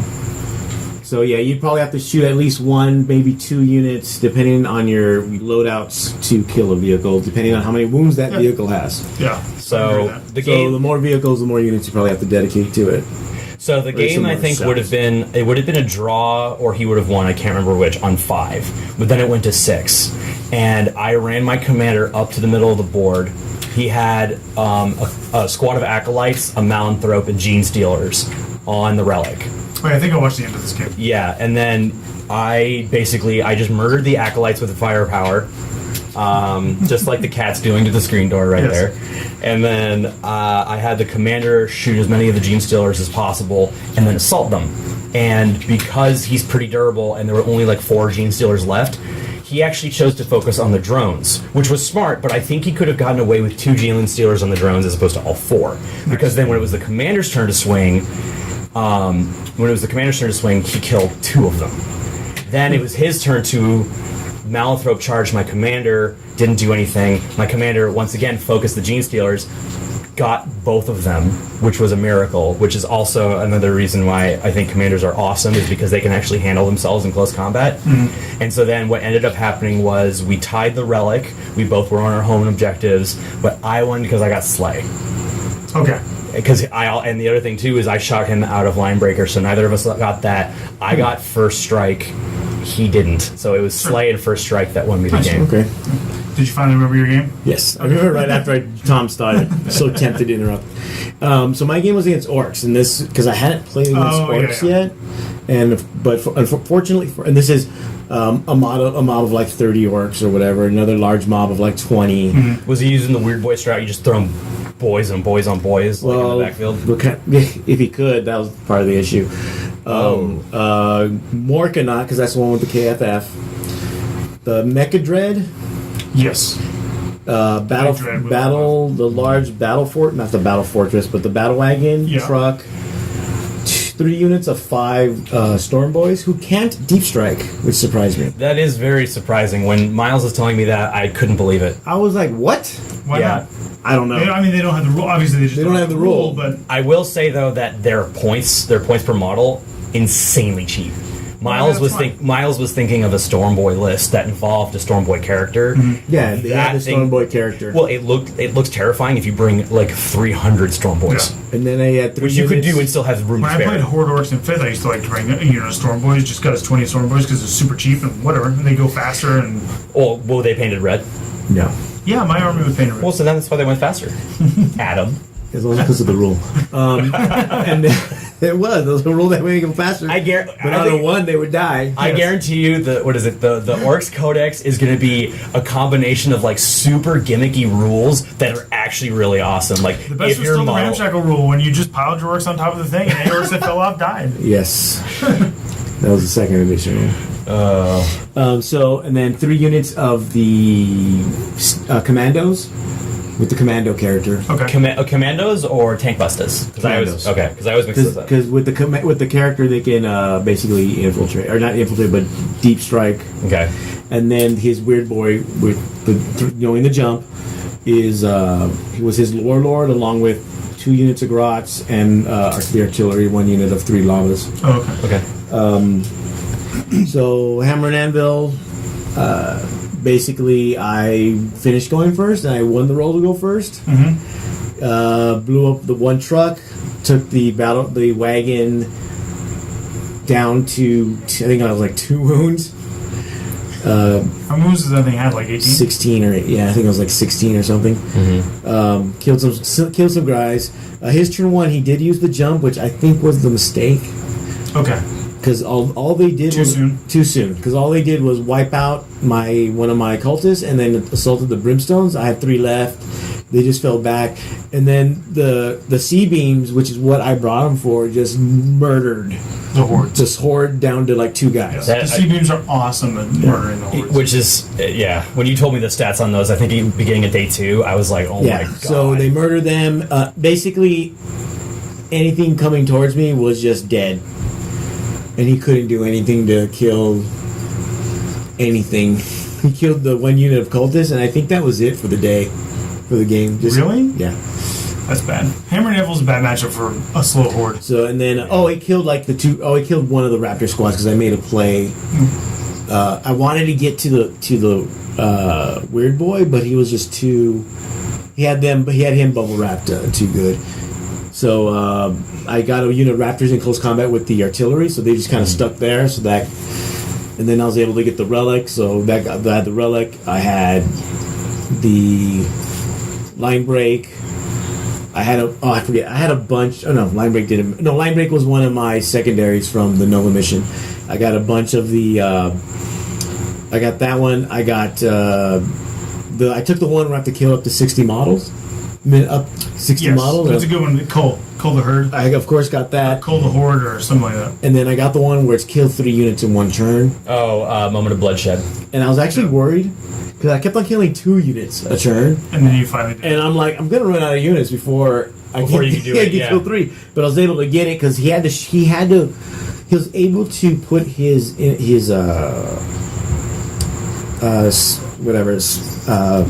I forget what they're called already. The sneaky guys with I forget what they're called now because no one ever takes them. Commandos. The commandos behind a hill that I couldn't see, but he had to have them pop out to try to kill something. And once he did that, I just killed it with las cannons, missile launchers, whatever. Yeah. Mm-hmm. So I was able to get a win, and that one actually went to natural because the win was like turn 5 or something. Yeah. So. My round 5. Which will be my last 5. round because we were forced to leave early. Spoiler alerts. Whatever. We were forced to leave early. I'm salty about it. Now you are. That's a 5-minute spoiler. It's fine, whatever. There's a reason why he's salty about it. they'll be in our recaps. I was glad I kind of didn't want to leave, but I'm glad we left. Yeah, sure. Actually, yeah, and by the way, I gotta say, getting back at 2 a.m. that night, not fun. Yeah. We would have gotten back at like 3 because we stopped at Denny's. Sure, we did. We had to stop at Denny's, apparently. Apparently, that's the thing you have to do when you ride with you and Alan to a tournament. Well, with Alan, I'll stop wherever, but there really is only Denny's along the way. That's true. Or in and outs. We stopped at Jack in the Box. Sure. That was pretty good. Nah. I missed it. So my game 5 was against David Singer from From the Twin from a Links. competing Twitchcast. They don't do Twitch. They do YouTube. They do YouTube. YouTube. UCast. David Singer's also the guy that does the commentary when Frontline Gaming does their Twitch streams at LVO, and then he was supposed to do it at the Bay Area Open, but then they ended up not doing because there's no fiber cables. So instead, they did Facebook Live. Yeah. So David got to play then. So my round 5 was against David Singer, and he brought a Nurgle-based list with Be'lakor. So he's got 5, I think, Demon Princes and Be'lakor. Okay. He's got drones, the Nurgle, not blight drones, not the floated blow drones. The bigger one? No, the guys that are like the ones with the wings. Yeah. The plague drones. Plague Plague drones. drones. They're literally just called, Yeah, he had plague drones. sticky, spindly He bastards. had, I hate those died right away, so I don't remember the name of it. Sure. It's the Chaos Demons Defiler. Soul Grinder. Soul Grinder. Soul Oh, Grinder. yeah. Really? Yeah, and he had a bunch of the Beasts of Nurgle. Mm-hmm. He had a bunch of Beasts of Nurgle. We have a cat in the room, and it's making me super mad right now.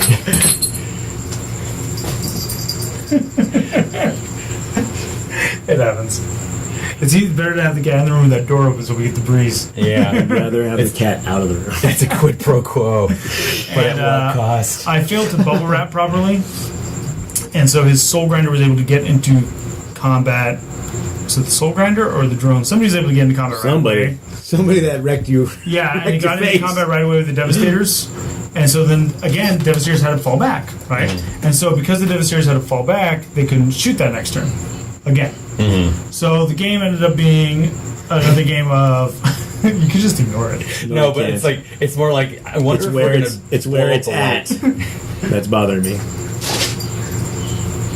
After what happened during our Blood Bowl game. Oh, yeah, when the cat jumped on everything. Oh no. Yeah, we were doing a Blood Bowl on Twitch, and it literally jumped on the field. Isn't it the fans getting involved? Isn't that what you could say? Sure. Yeah. So, A 3-year-old. 3-year-old would definitely be worse than Oh god. There's the meme where the 3-year-old holding the toys and is holding them Yeah. hostage. Oh god. So I had to fall back, and then I couldn't shoot, and then eventually he just got into the lines with all kinds of stuff. Beast of Nurgle, the Demon Princes, Typhus did Plague Wind.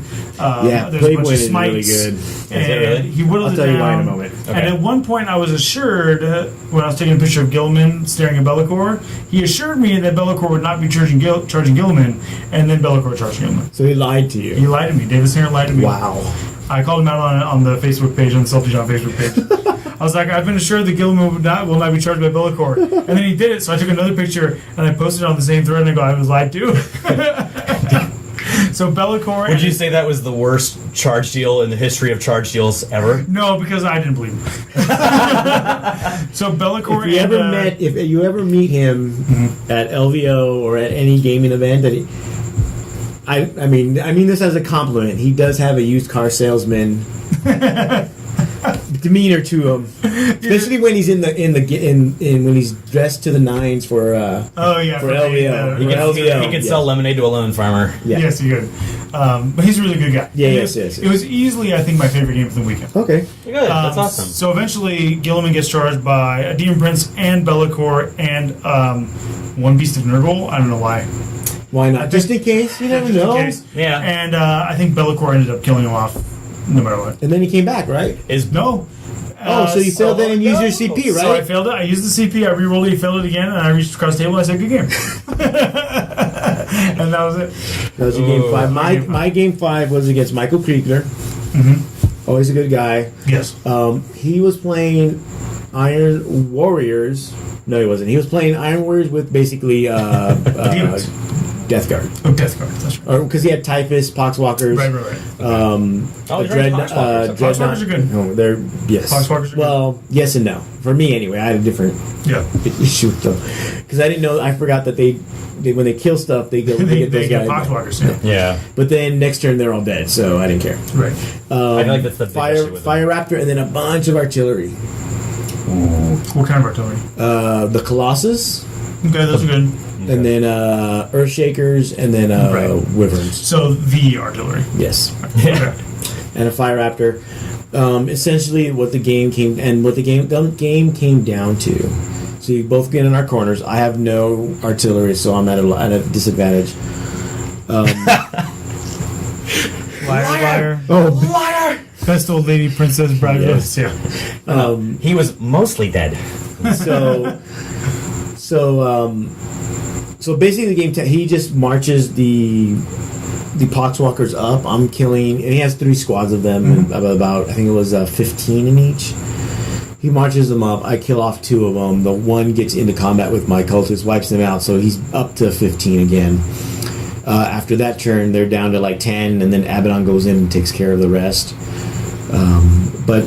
And then I kill the Fire Raptor. But the whole time, he's just picking away at my units. Kills the C-beams first, of course. Could not kill the tank. The tank was probably, and the C-beams in general, were probably... You're talking about the Predator with the The Predator with the C-beams and 2 las cannons was probably the MVP, with Abaddon being the co-MVP the whole tournament. Wow. Tank did not die the whole time. Nice. Oh no, the tank died once, and that was to the Death Watch, but that was because I flubbed my wounding. But more or less, the tank was a beast the whole tournament. That's pretty good. Abaddon also, when he Isaac Aaron was the A+ player for other teams a lot of the time when they exploded and killed guys. Nice. My long strike, while he was amazing in that he gave all my hammerheads buffs, he was the most disappointing wound person ever. He averaged 2 wounds a game, or no, he averaged like 4 wounds a game, and that's called 2 Seeker missiles and 2 1-to-wound damage rolls. Meanwhile, other hammerheads were cleaning up. They're like, that's all that matters. That's why it's a buff. That's why I know. So that game, he had it handily. Because I said Typhus so good is that he buffs the Poxwalkers to toughness 4. Ooh, that's actually a big deal. Within 7 inches because it's Nurgle. Plague Wind. Is it Plague Wind? Plague Wind is the additional -1 to hit. No. Plague Wind is the one where you roll a dice. Plague Wind is you roll a dice for each model. On a 4+, they take a mortal wound. Yeah. Oh my gosh! It's good. Plague Wind is good. Another one is -1 to hit. So you combine that, you put that on the flyer. Ooh, that's really good. Which also you're at -2, so you're hitting normally for Space Marines. You're hitting on 5s. Yep.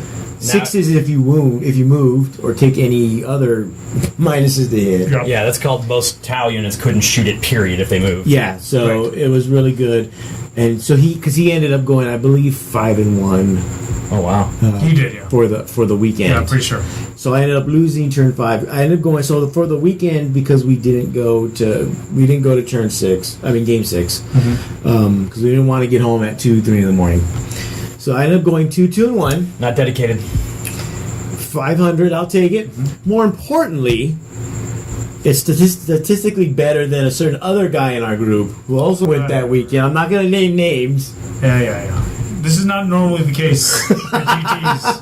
Normally at GTs, my record is better than yours. So because he went 2 and 3. Okay. Because he won the first 2 games and then completed a nosedive the rest of the weekend. I did 3 games in a row. And guess what? I went those 3 games in a row. First. Second. Mine was a mixed bag. I didn't win a single game. I went second. I went first on the one I lost. Methinks this will come up later. I think so. A gun in the first act, you say? I went second in the game I won. I went first in the game I tied. I went first in the game I won. Second in the game I lost. Okay. So it was kind of a mix. So your game 5 and 6, you may as well do them both again. Sure, yeah, they're pretty quick. My game 5 was against Tempestus Scions, and I was playing Leo.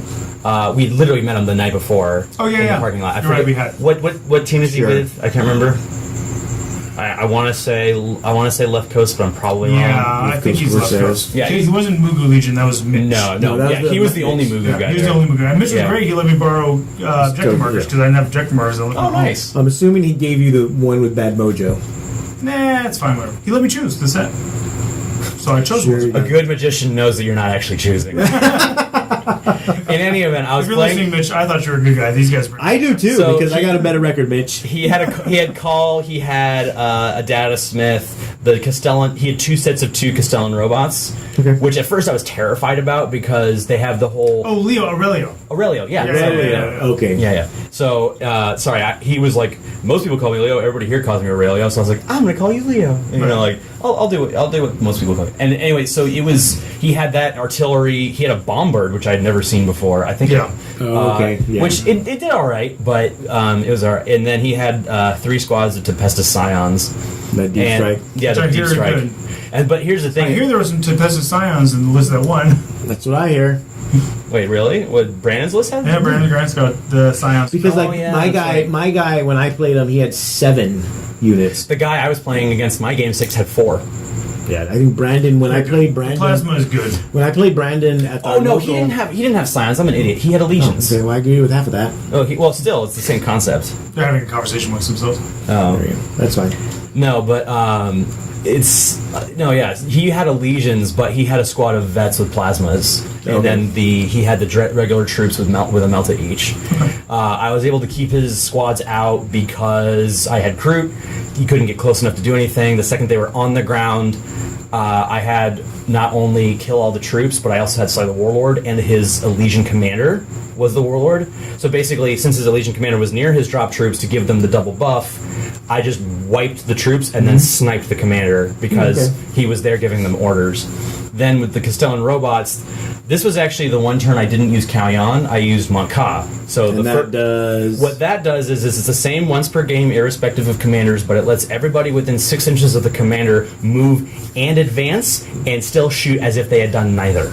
Nice. Okay. So That's pretty powerful. it's Especially if you really, need to get across the board pretty quick. it's a very good defensive technique, actually, especially given that my list was a gun line. So what I did was he deployed across from me where I couldn't see most of his stuff. I declared Montcaw. All of a sudden, I was on top of this mountain, which Okay. I could see almost all of his stuff. I killed one Castellan off the bat with Seeker missiles, put 2 more on the next one. He ended up repairing them. I was able to snipe them out later. The Scions came in. I was able to kill them. At the end, it came very close, actually, because I can't remember what exactly, but I made a big mistake in 4 that I was able to recover from. But I ended up winning that game. And again, it was a minor victory, not a major victory. Yeah. So you went in 4-1 to the last round. Yes. And Right, this where is... you pull it out. This is where I you're didn't. champion. You're close to top Tau because you. I was so close. I was You pour your whole heart and soul into it, and you close. ended up. 4-2. I ended up. I was minimum champion. I was okay. First off, So say what so you were. You still had a great record because it was way better than mine. Well, okay, well, and I hey, will- personally, and it most was of the rest were- it was better than my last GT record, which my last GT record was 1-5. So I'll take that. Our team really missed having Carlos Kaiser and Jeff Poole around, Yeah, yeah, we did. But or Darian. yeah, I mean, Miles accidentally was on our team somehow. He was Not scoring. accidental. Oh, well, he looked at. He's like, "What the hell am I unwrecked? I don't want to be on a team. That's too much pressure. What are you talking about?" He was like, "Did Adam have me?" With, I just assumed he was always on it. I don't know why he was just. I mean, I think he didn't care anything, but he did really well, so he gave rec points. But in any event, Thank you, Miles, you're good for him. because I didn't give us anything. So I went up against. Possible for me to accrue negative points for our team because we probably deserve it. no. I went up at the game 6. I went up against Imperial Guard, and he had 2 Vendettas and 4 flyers that had 2 las cannons each, and I think heavy bolters. He didn't have the one that did mortal wounds, but there was a lot of flyers. There was like 4 or 5 flyers right off the bat. And he almost seized on me, but then the 6 turned to a 1, and I was like, sweet, I got this. And Because that's when you slammed your hand on the table Wait. for it to turn, right? yeah, no, I didn't actually do that. I just looked at it and I was like, oh, okay. And it was just like one of the heart in my throat moments. But my first mistake, which I actually don't think ended up being that big of a deal, was that, or maybe it was, I think it was a combination of tired, not being used to Nova, and tired. But I forgot to bring in the 2 commanders from Deep Strike immediately turn 1, which I normally do to add that extra. And they're usually insurance firepower, and I can afford to do that the way I run commanders because I have 36-inch range. I'm not running ions or fusions, so I'm not limited to 18. So I killed one of his flyers that wasn't a Vendetta. I got 1 Vendetta down to 2 health, and this was the game that my hammerheads decided to take a shit. Nice. Like, I really need you guys. No, we're good. And I rolled when Longstrike upped his game, right? No, that's when finished him off. No, here's the other thing about that game that threw me off too. So this was interesting. I found this really fascinating. The entire time I was playing, people would ask, what do the Crisis bodyguards do? They intercept wounds for Longstrike and they ignore them on a 6-up. And they're like, really? And they're like, yeah. No one targeted Longstrike until game 6. No one, with the exception of game 1. So you wasted the Crisis 2 points? Well, no, I think it was because what happened was because of them. They just probably because they're like, oh, he can absorb wounds, like mentally. It was a mental turn, like, oh, it's going to be pointless. They're like, how many wounds do they have? They have 3 each. How many wounds does the tank have? Tank has 13. So he has like 19 wounds. It keeps him from degrading twice if they absorb all. There are three wounds each. Three wounds each. 22 extra wounds. 22 wounds total, basically. And rolling 6s, and then rolling 6s, I ignore it. So and then depending on what the weapon is, if you roll 6 like a last cannon, they just wasted 3 wounds on a 1-3. Sure. So I think what ended up happening was they were more of a mental game deterrent, which I thought was fascinating because every time I said they absorb it, they would focus every other hammerhead until they got to Longstrike and then start shooting at him. I can see why. Like game 1, he died, but that was after the guy had killed everything else. Yeah, and meanwhile, I still had a hammerhead left. Like it also means that it's one less hammerhead that benefits from his buff. Exactly. So I guess either way it doesn't matter, but yeah. So he targeted Longstrike, and of course, the one time my Crisis suits had to shine, they didn't. Like I didn't roll a single 6, and when he got hit with the second Vendetta, and the second Vendetta, what he did was he was smart. He hovered his guys near Yarick. So he basically was having the Vendettas just hover there and then just take pot shots at range. And we were doing the longboard. I think it was called Frontline Assault, where it's like it starts at the 9 inches and then it tapers to triangle. The triangle. Yeah, it's the longboard edge. So he could put his Vendettas closer to my tank line and just snipe the tanks. So he used the wounded Vendetta. And I think the wounded Vendetta actually killed. Hitting on 5s still killed all of the Crisis suits. And I was like, okay, I rolled no 6s. And then the next one just came in and wrecked it. Then one of his other flyers came in, took out, I think, a Pathfinder team, which was actually a big deal later. But the rest of the game was essentially me getting so close to killing something and then having to kill it the next turn and then focus something else. Yeah, so it was a lot of that. And then I also made a big mistake insofar as I chose shoot the big ones, which I thought should be easy. And that's when you have to kill models. 5 models, not units. And this is actually kind of where I was pissed because I was like, oh, I'll take 5. I was like, how many? Because I thought it was units. How many units do you have over 100 points? And he's like, oh, well, I've got all the Scions and the planes. They're all over 100 points. No worries about that. And I was like, okay, I'll take the big ones. And then when I was saying, oh, I killed a bunch of your Scions, that's another one. He's like, actually, if you check, it says models. And I was like, oh, you're right, but you're a douchebag. Like, it's one thing to, like... You're mad at him because you don't know how to read? No, yeah, because I don't know. But here's the thing, like, right? Like, if it was, like, the pre-game setup, like, I would be like, no, dude, that says models. Because I would want to make it straight up clear right there. If he doesn't ask me what my stuff can do, that's one thing. I'm not going to go out and tell him, here's all the magical stuff my army can do. But if he asks me, I want to be honest. What did you ask him? I asked him, how, like, what do you have that's over 100 points? I think that was the exact phrase I used. And then at the end of the day, I was like, fine, whatever. I killed 4 of your planes. All I have to do is kill a Hydra, and I'll be fine. Okay. Instead, that Hydra killed one of my commanders outright because it gets +1 against things that can fly. Right. Yes. And then I had 2 hammerheads that were making hits against it each time, and then rolled 2s to wound. Nice. Because Longstrike was dead, and he's the only thing that wounds most stuff on a 2-up. Well, I mean, those are situations there's nothing you can do about. Yeah, and so basically, yeah, and then the last thing, too, was because I needed to score primary to come even close to tying or beating him, he took advantage of the line of sight rule and had his I think he had 2 Tempestus commanders, 1 on each objective. I didn't have enough models to contest. Simultaneously, the one I could kind of see, like it was like a ruin that was kind of like this. He was like right there, I could see his head. He's like, oh, that's the first floor wall. It's true. And I was like, you're right. Like, I can't do anything about that. And I had 2 hammerheads left who could potentially kill guys by themselves. Didn't happen. I even assaulted a commander with a tank out of sheer desperation. Got 3 hits, was strength 6 against his 3, and I rolled 2 1s and 2, and then he saved the 2. Nice. Okay. So basically, it just came to the point where like I was strained. I couldn't do very much. I had made a mistake. I should have probably picked an easier objective to do, because at the end of the day, all of his Scion squads were gone, and I knew that was going to be the case no matter what happened. So I should have done that.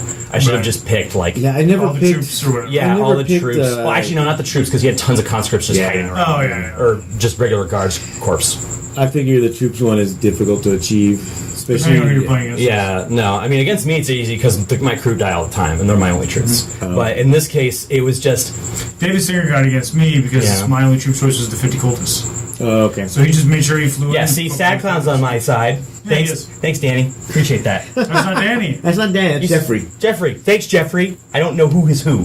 That's fine. I'm just okay. You are now Toby to me. I can call you Bob.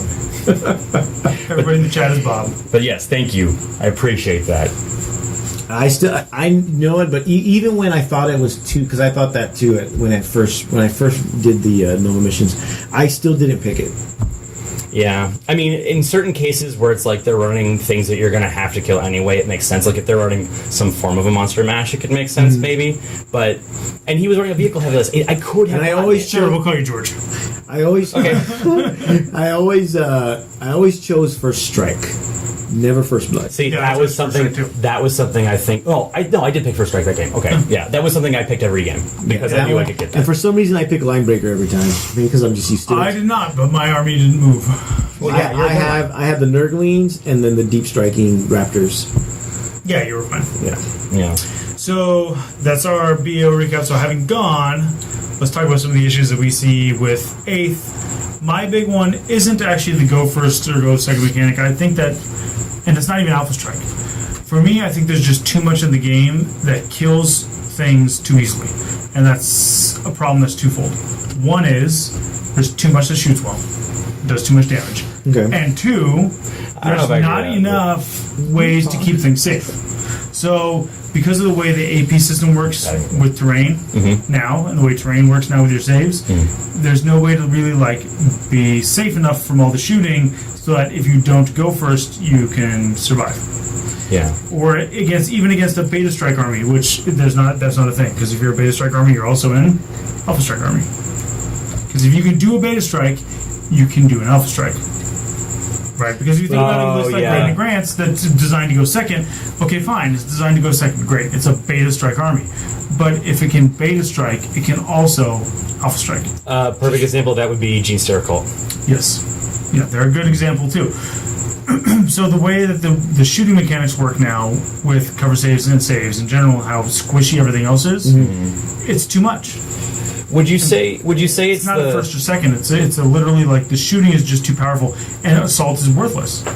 Because if I drop in an assault unit, let's say I do drop in 10 Terminators, okay, and I warp time, Chaos Terminators, I warp time, I assault you, right? okay, Right. Your 50 conscripts that I assault don't melt. The commissar kills one, and then so I kill 20, whatever. Who cares? They then walk back, fall back, and my 10 Terminators melt to your entire Beta Strike. Right. I actually thought of a good way you could counteract that. Make it Transports don't necessarily mitigate the issue. Part of the problem is the way that the transports work now. You have to, when you get out and get in. So, not to mention which there are some units or there are some armies and builds that you just can't afford the transports, true. I mean, I don't want to or pay. you don't need the transports for what you want to do. You know. But I think actually, I spoke soon before I interrupted him, but I actually am inclined to agree with you. And I think a fascinating or an interesting way to fix it would be, instead of just straight up leaving combat, and it's like, oh, I'm leaving combat, guess what, you're fried. Yeah. You have a roll. Yeah. If you can beat something, their standard roll. If you can beat my troops' initiative roll.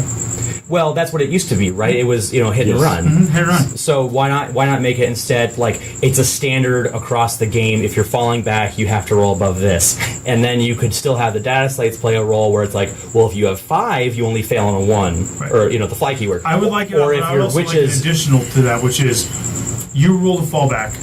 You can fall back d6 inches. But the unit you left combat with gets to consolidate 3 inches. So if you can't get away 5 inches, I can consolidate to within an inch and keep you locked in combat. Or you consolidate into another unit like old. Or consolidate into another unit 3 inches and get tied up with that unit for a turn. Yeah. Something has to be done to fix 1, assaults, and 2, the fact that shooting is way too powerful. Cuddle Bunny really quickly is asking, he's starting an Orcs army, and he's saying what are the first few units you should buy. Boys and boys and boys. Boys and a weird boy. You need a lot of boys and a weird boy to start. And maybe, would you say a war boss? Or just for the... Depend. Well, yeah, the guy I played had 2, but he had 2 special characters and the weird boy. Yeah, I would take a weird boy, some type of a boss, and get a bunch of boys, and start running that, and figure out where you want to go from there, because all those things are things you're going to use probably, and they're solid. Yeah. Yeah, I'm assuming. Well, this is assuming they keep the jump when they when they make their codex. Yeah. Yeah. I assume they will. It's not overpowered, but it's a good mechanic. Well, I think that second, what you should get is probably the Orc artillery. Oh, yeah, the grot cannons? Lavas. Okay. Because lavas don't need line of sight. Mm-hmm. So you want to get the lavas, but learn how to use the boys and stuff first. Learn how to do that. Play some small games, and then pick up some lavas and figure out the artillery. What we're finding is, especially after watching seeing Brandon Grant's army and the other army that did well, and Michael Kriegler's army, like Doug's. You need units that ignore line of sight. Because if you're going to have the bottom level be fully covering and blocking line of sight, you're going to need something to mitigate that. Which is why I'm glad Chaos gets the Whirlwind Scorpius now. Well, that's why I bring smart missile systems. Yes. Well, you've always had that, not everyone. Well, except I don't want to bring them because they're 40 points if I want to bring them. Right, but you want them now because of the way it works. Yeah, so now I force the list to work, yeah. But that makes sense though. For me, I feel like it's not just the shooting capabilities of armies; it's also just the sheer number of rerolls each faction gets. Like chapter masters give you reroll 1s, Guilliman gives you reroll 1s, Abaddon gives you reroll everything. Guilliman gives you reroll everything. Sorry. Everything. I mean, not even just 1s. Dante lets reroll. One of the things that it really is sheer volume of fire. I haven't looked at the new book. Yeah. Sorry. It's really the sheer volume of fire that's deadly that's possible. Because I shoot you with something that's high strength and then negative like 2 or 3 AP, it doesn't matter if I'm sitting in terrain. True. Because terrain only gives me terrain only gives me a +1 on my save. So I get shot with blast cannons at -2, -3 AP. My save for my Space Marine goes from 3 to 6 to 5 because I'm in terrain. Like, that's not durable. What about? I mean, do you feel we talked about in the car ride back about bringing back Night Fight. That's a good solution. I was for bringing back original. One of the Night missions Fight. Does actually have Night Fight. Yeah, but that's a narrative mission. Yeah. Right. So we're not. I wouldn't mind, but I wouldn't mind if you ported that over. Right. No, I'm saying, and it was mandatory. Like the first turn of every game has Night Fight. Period of the story. Every mission, or maybe half the mission. No, every mission. Every mission has Night Fight. I don't know about that.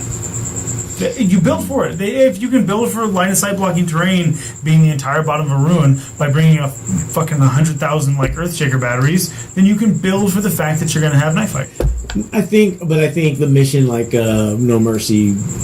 I don't know. I forgot. The kill point mission would be a good one to have it on. And I don't know who Brandon played in the second round. I don't know. But what I'm saying for those that don't know, the old school Night Fight was. You roll 2d6 and multiply it by 3. So the largest range, no matter how far your gun shot, was 36 inches. Right. Oh wow. Yeah. Yeah. So it ranged from 3 to 36. Yeah. Oh, no, 6 to 36. 6 to 36. Because the lowest you roll is a 3 times 3, 9. Would be 2 by 6. Do I you thought you 2d6. multiplied by 3. 2 by 6 by 3. 2 by 3. do you feel like the Alpha Strike list is actually, or the Alpha Strike issue is only an issue because most people tend to bring now? They're still kind of doing what they did in 7th, where they're bringing elite lists. So it's like, I mean, obviously, with the exception of Brandon Grant's list, who's just conscripts upon conscripts. I think it's only an issue because shooting is so powerful in comparison to how durable your units can be. Your units cannot be as durable as they used to be in 7th. There is no such thing as like high level feel no pain. There's no such thing as a Death Star where you're tanking 3 rerollable saves. There's no 4 rerollable saves. There's no rerollable saves at all. And then on top of that, you're shooting at targets in terrain, and the terrain is not protecting you. Yeah, that's true. Because it's not just a flat save, like, oh, it's 2 up no matter what, unless you ignore cover. Yeah, there's no go to ground mechanic.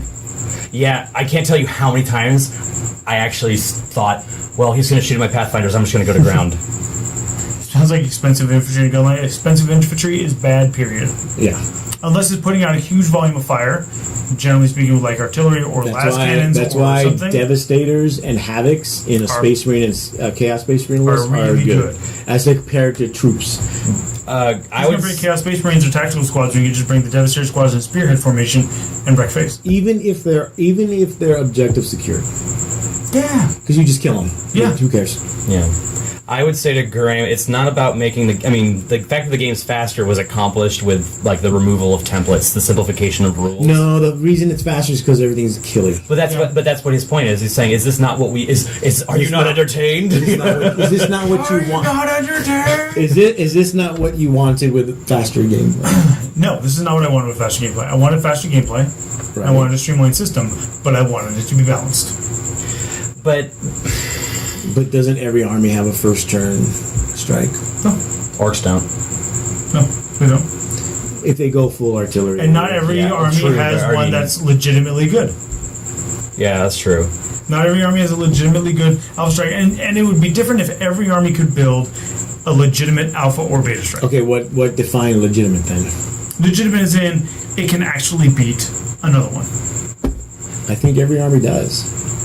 Yeah, I think, but you have to go so specific. Your army cannot beat Brandon Grant's army, neither can mine. I think you have to go so specific, though, like, to do it. Eventually, then everybody's playing the same. What? How many factions are there? 9 to 18. No. Everybody's playing the same 18 lists. There's more than in my 2 hands, so I don't know. Sure. But then everybody ends up playing the same exact list, and if you don't bring one of those lists, you have no chance. And that's 4th edition tournaments at the end. Yeah, So then maybe what the answer is just that the indexes are such that the clearly powerful lists are obvious. You know, powerful is powerful. Orcs can first turn charge. Yes, but there's a lot of things that can first turn charge. But charge and assault sucks. But no, it doesn't suck. The problem is the screen, the bubble wraps. The screen. You have bubble wraps, and it also depends on your board. Right? I mean, like if you're playing Orcs on a war, awesome. That's a short. But it's like you have a short distance between. No, the two. because the jump doesn't. The jump. Yeah, is the jump what doesn't care. sucks. Still. But even then, if you get into It's a assault 9-inch turn charge. 1, Well, that's what happened to me. He got into assault, but is an insult against one of my bubble wrap units. Right. So all they did was, like you were talking about, just fall back and everybody just shoots. or die. And either way, like you either wipe the squad and they die, and you're just flapping in the wind. Yeah. Or you assault the squad, they don't die, they fall back, and you're flapping in the wind. Okay, great Kansas song. Oh, sorry, Dustin. Sorry. Yeah. Does yeah? No, I'm just kidding. So No, you're not. Yes, I am. No, you're not. Come on, I thought he was kidding. It's fine. I can hear you. I'm right here. It's too easy. I can hear you in the room. Golly gee, fellers, I just want to hang out and play Fortnite. Golly gee, That's fellas. what you sound like sometimes. No, to be seriously, I honestly, no, growing up, I was Butters. I You were was Butters? Butterstosh. I was grounded constantly. Problem with Devastators and Havocs illustrated by the Celestine charging John's Army Turn 1, which was illegal.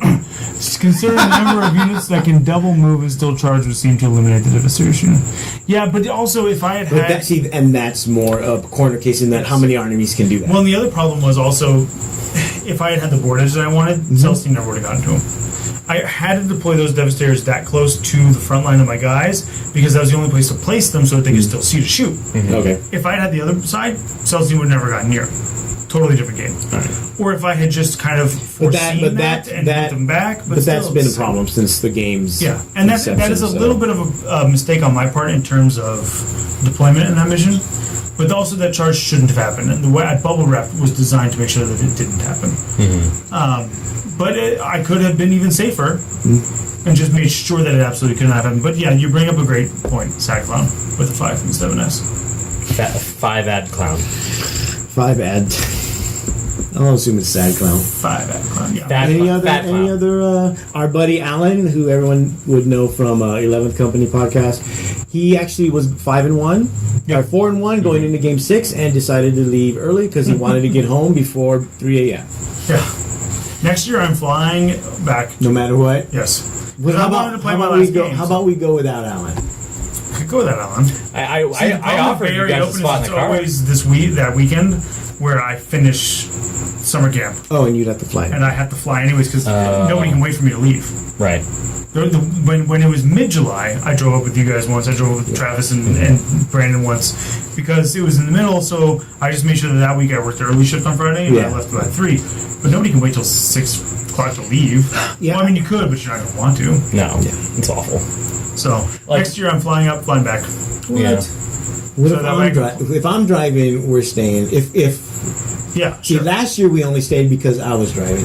Right. If you're driving, then I will fly up, meet you, and drive back. Unless I'm out of it, then we'll just leave lunch. No.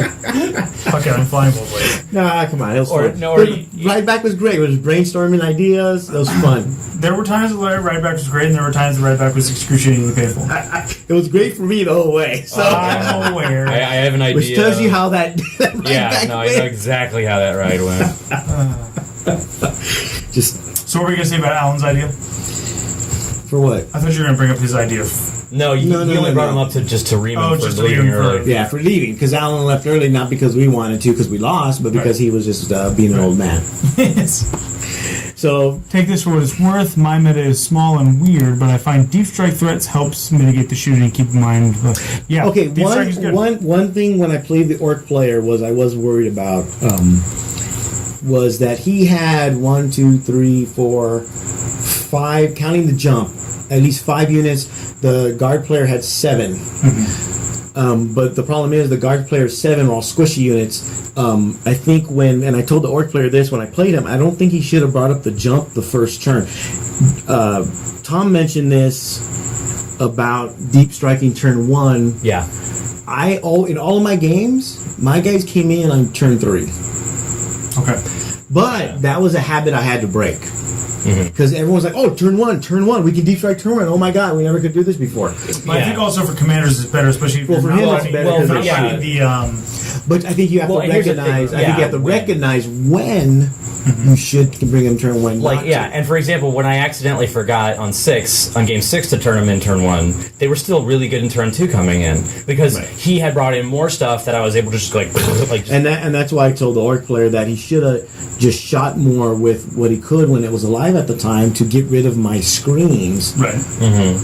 Or at least made my screens become more compact, would have brought him closer to what he needed to attack. That makes sense. I'm actually really surprised. I mean, did you guys see a lot of Necron players? Okay, well, let's talk about... Oh, sorry. No, that's fine, because you just reminded me. Let's talk about that in general, in terms of just armies we saw. I did not see a lot of flyers spam. I saw a decent amount of flyers, but not a spam. There were flyers. I think there was maybe 1 or 2, not too many. There weren't flyer spam armies, which is good because that was bad for the game. But there were flyers. There were plenty of flyers. That was fine. And Necrons, there were about 3 Necron players. I think there were 3. Alexander Gonzalez did fairly well. God, I can't remember her name. She had that great burn on Anthony O'Dell when we were outside. I can't remember what her name was. She was part of Warhammered, that team. Yes. I think Anthony O'Dell went 3-3. So he did, but he got best out of 3. Best Dark Eldar. No, he went 4-2. No, he went 4-2 for Necrons? No, for Dark Eldar. Odell. I don't mean Odell. I mean Gonzalez. Sorry, Alex Gonzalez. I think he went 3-3. Yeah. Necrons are only like 3 armies. Eldar. And if you're not going full-fledged into the quantum shielding with them. Yeah, I don't think it works. I mean, for me, I just my nephew Why got italics? because it's really going to be my army. Or I'm going to play it. Because he's... I thought you were doing the italics with the nephew part. I was like, No. whoa. It's a little deep for... No, I TFG. kind of am, because it's his army, technically. Right. But if I ask my brother to play it, then he'll let me play it. So that's why he's buying armies that I would actually use, or pieces of it. Fair enough. But the reason I mentioned Necrons, though, is because I played against Necrons, and it was when I was still list building and testing, and damn it, our destroyers are good. Oh my! Destroyers are really good, and They're insane, and they're so cost effective for what they do. They're so good. So there were that many. I didn't see. There was only like a few. There weren't that many Mechanicus. Yeah, No, it was Carson. I saw Carson, Leo, and occasionally I saw a smattering of like people bringing call just to repair their knights. Yeah. There weren't a lot of Dark Eldar. There weren't a lot of Eldar. Actually, there weren't really. There was a decent amount of Tyranids. Not very many sisters. I would say the majority of the field was Imperial Soup. Majority of the field was Imperial Soup. Adeptus Mechanicus, or not, sorry, it was Astra Militarum. Right. Mm-hmm. Or, Guard was out in force. Really. Guard was out in force. Marines were out in force, but as parts of other things. Okay. Yeah. I was actually very surprised by the number of Tau being represented too. Yeah. I was. And there was a lot of legitimately- chaos. Yeah, tons of chaos. Tons too. of chaos, Chaos Demons, Chaos Marines. Chaos Soup was. I don't know how many brought Abaddon, but I don't think anybody did. No, there were others. they brought There were? There was at least 2 or 3 other Abaddons. See, as opposed to bringing Adam down, I try to lift him up. No, that's fine. 2 or 3 out of like the 50 that were Yeah, there. No, But Chaos Soup and Imperial Soup were the number 1 represented factions at ITC. Yeah, I agree with that. Or So- BAO. BAO. All of ITC. Just speaking, from the throne. Whatever. From the throne that I don't sit on. The salt throne. We already mentioned the tables themselves. I'm now spoiled by the FLG maps. Mats, yeah. Yeah, they look so good. Yeah. Not good, just the feeling of it. That I'm too. I'm like, The I fact don't that your want- dice don't clink, clink, clink, clink all over the place. yeah, so I was like, I don't want to even like do it because it was the, and they were fine. They were very nice. They were nicely no, done. the tables were nicely done, but the mats just make things so much better. Yeah, I really I agree. miss the mats.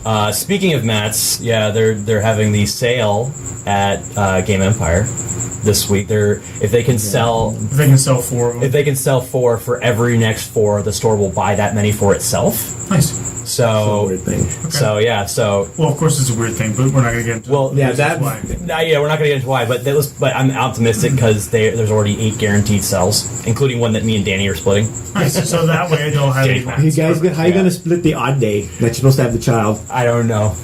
We'll figure it out. Well, Don't get involved in other people's relationships. I'm just man. asking a question. If you inject yourself in somebody else's relationship, then you're going to have to be injected into the divorce. You'll have to be called to court to testify when they divorce over the mat. I just I'll wish do that. I I just don't wish mind he that talked part. to me like he used to. Right. Irreconcilable I feel like differences over the I feel like he looks at me. I feel like he looks at like we had nothing. So yeah, so I actually missed the mats. So But that'll be good with the mat for Oh, the time. you're right, StatCon. Sorry, I don't think it was call. It was probably there is a unit that can fix a night B. Yeah, no, it wasn't called. Knights, there were not that many full knight armies, but there were Knights plenty in of armies. knights in Yeah, armies. I probably played. Again, one of- it's the soup yeah. thing. Chaos Soup, Imperial Soup. I didn't fight any knights. I fought a Morkanite. I Hello did Kitty fight. Knight. I fought an army of knights. So, and I'm happy about how my list performed against an army of knights. Yeah, I like the way mine performed. In that game, I had that one round of lackluster shooting we discussed, but something I didn't talk about in that game is I had another round where I shot a single squad of las cannons at the knight, and I rolled really well for the wounds. I think I did something like 15 wounds to it, Oh wow. Okay. and it degraded it. Damn. And I think that didn't degrade it, but then I reloaded with the cherub, shot it again with the last cannon. Sheriff's so The weird. cherubs are good. I'm going to talk about something with the cherub that I brought up with Reese at first because people were arguing with me about it. Okay. I'll bring up that in a second. So I used the cherub, reloaded, shot it again, and brought it down even further to degrade Nice. it to the last level. Okay. I think it rolled a 6. So the cherub says that you shoot the weapons, and then you burn the cherub, and one additional weapon gets to shoot again. Right. So a lot of people are rolling a cherub with everything else. Oh. Which I guess if you want to do that, that's fine. If you agree, that's fine, right? Yeah, I guess. But the thing is, if you do it the way I was doing it, You I gotta- would split fire, whatever I didn't finish off, You'd use the cherub I'd on use that. the cherub one. Oh, okay. And if I did finish both off, great. I would use the cherub and shoot at another target, and people were arguing with me that I had to shoot one of the original targets. Oh, no. And that you don't have to. Wow, Like, I went to the judges cherubs are directly for really this, good. that I can burn the cherub, use that to shoot, because you shoot again as normal. Meaning Is that I the choose word- a the key- target. is Yes, that- that's wow. the way it's worded. So I shoot it again at whatever targets that I want. So it's great to be able to split two last cannons, And then use the and cherub then use again. the cherub again, and fire it to finish off something. Or if they're both finished off, shoot it something else. Oh yeah, it's like sweet. I get to take a pot shot at something Look at else. that. Tip for the day. Yeah. And you can even use it. I used it once with the missile launchers, where the missile launchers, two missile launchers, and two missile launchers shot two different vehicles, and then they both died. And then I was like, okay, well, I'm going to use it to thin the herd, and I'm going to shoot frag. Okay. Oh, Like, nice. so you don't have to shoot the same type. Yeah. I was like, no, I get to fire as normal again, so I shot frag. Yeah, I love shooting frag when someone charged my missile launchers and then using Abaddon's reroll. Yeah. Celestine, one of the times I put her down was that. Overwatch with frags. Yeah. That makes sense. So going forward, we have the Hammer Wrath tournament, which is our local tournament at our store, That's correct. coming up in actually 2 weeks. Yeah, no, it's pretty close. Really Because the GT train don't stop. Actually, that's gonna be fun because I'm gonna be in Santa Barbara and I have to get up at 6 to make it to the See, game. I'm going to be up there too, but I can't come. I'm going to be up at Shell Beach, which is right by. I could just abduct you.